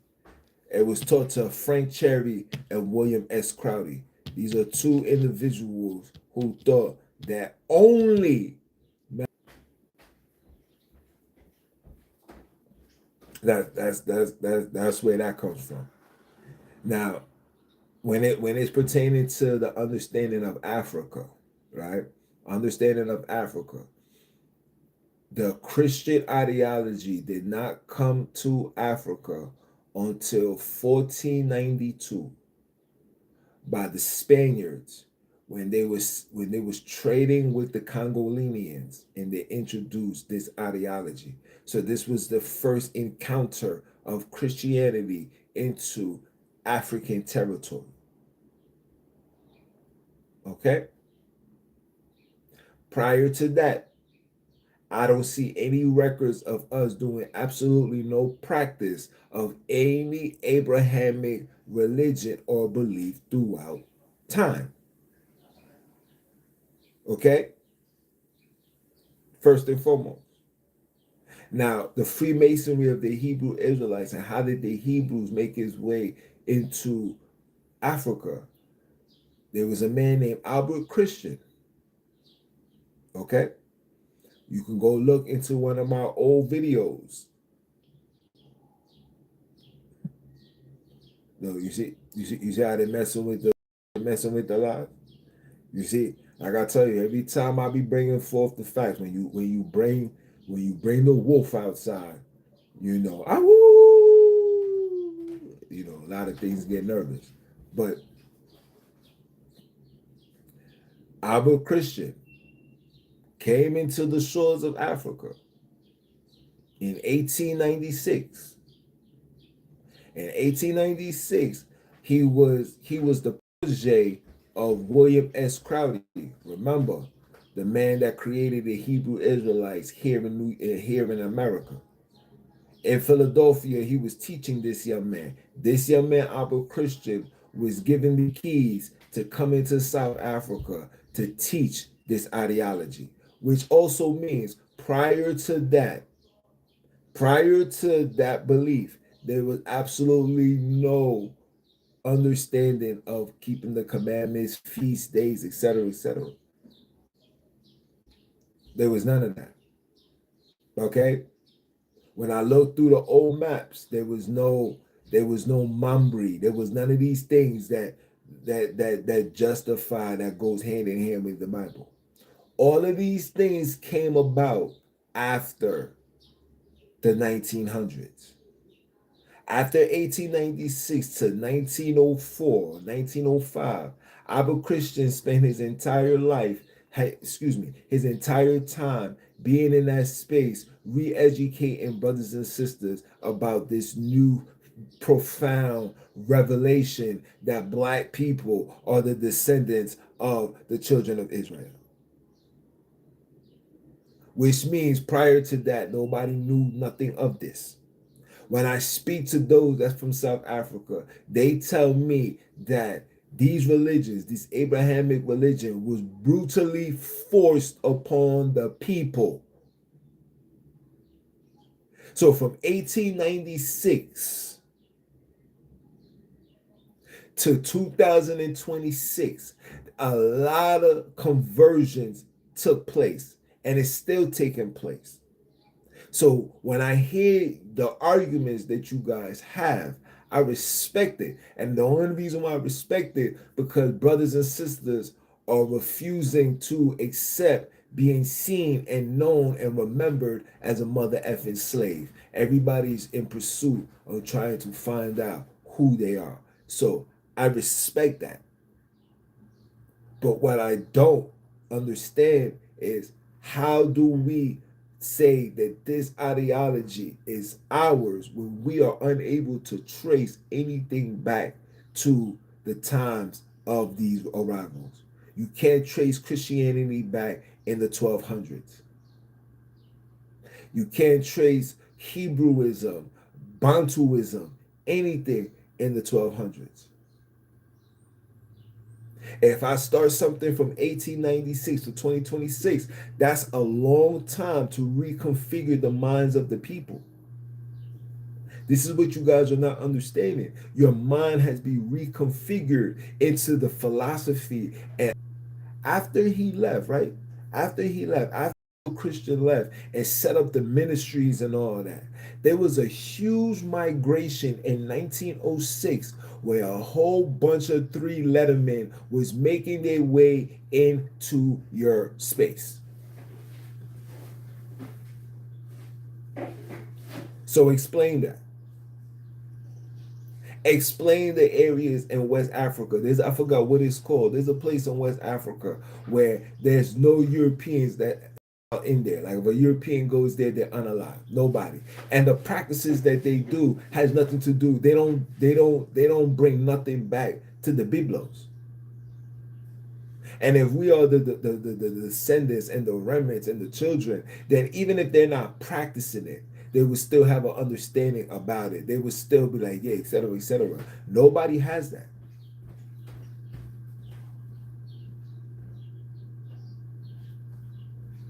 So if nobody has that, the consensus is what? It's not adding up. If it doesn't add up, it doesn't make sense. It's not going to make no dollars. Then why are we hollering?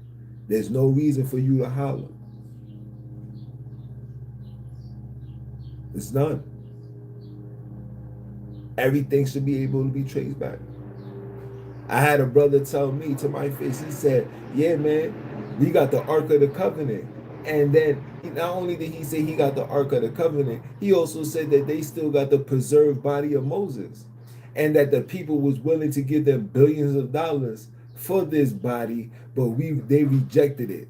I said, the people that invaded, colonized, destroyed, neocolonialism, did all the wickedness you can imagine, now is trying to reason with you to get a body of a character that's in the book, and they're reasoning? Come on, go. You know that's BS. You know damn well these niggas would have just dropped the bomb and then they said cause an invasion, cause conflict between the upper region versus the lower region, and then they're gonna send their NATO, and the NATO's gonna come restore order, and the NATO's gonna be there for 10, 15, 20 years, and then they're gonna be digging up everything. They're gonna take all your gold, all your resources, and if that body is what it is, they're gonna take it and go about their business. You telling me that they're not gonna do that? Come on, people, we gotta make it make sense now. This is what I be saying. We be picking and choosing what these people are capable of. I'm like, oh my nigga, these niggas invaded your space. You think they gonna stop now? What changed? You're weaker now than you was then. What changed? You're divided more now than you was then. What changed? Nothing. So what makes you think that they're not gonna just send an airstrike and just drop everything and take everything and keep it pushing? What makes you think that? And when I asked the brother that, he was like, "Yo, you like, yo, see, yo, man, you know, you overthinking it, man. God will, God controls all things. Like, yo, God don't control nothing.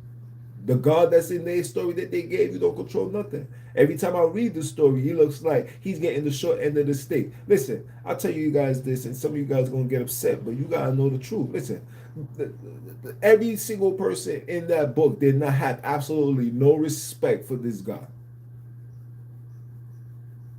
They didn't have no respect for the moon, nor had respect for the sun. They don't. Just read it. God took them out of Egypt, and among them still having a party, still creating a golden calf. No respect. Man seen what he did with Sodom and Gomorrah. Still no respect. Man seen what they did with the flood. Still no respect. All of these things transpired and yet no respect. Come on, people. Make it make sense. Make it make sense. Listen, it's so bad that the people had no respect that God himself said, man, maybe I regret making you niggas. He said that. I repented. I wish I never made it. I wish I never met you at all. He said that out of his mouth, bro.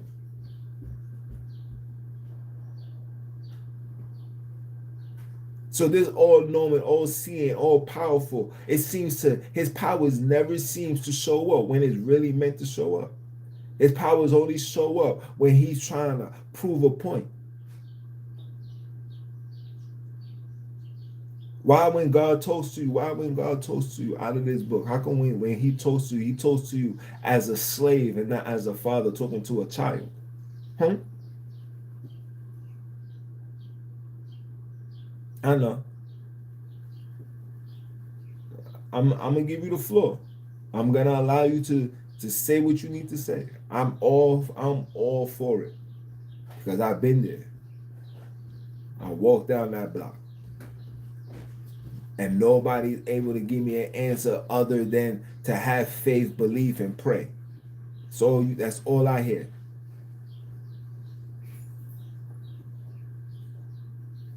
I don't hear nobody say, yo, son, it's time for us to fix. It's time for us to correct. Time for us to remove. Time for us to we don't hear none of these conversations. So I'll leave that for you, bro. I'll leave it for you. Please bring your information. Let's have this sit down. Any other questions?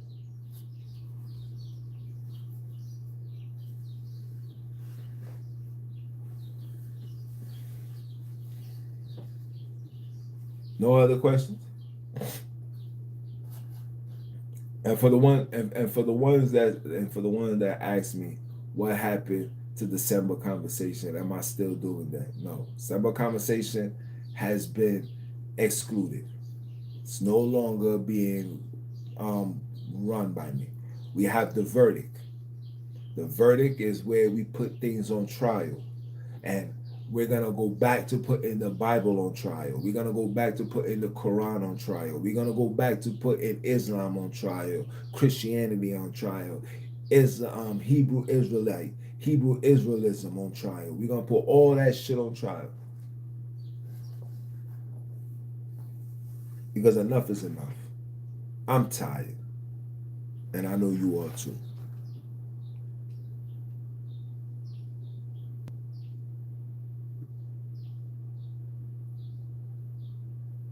I'm tired, and I know you guys are too. Hold on.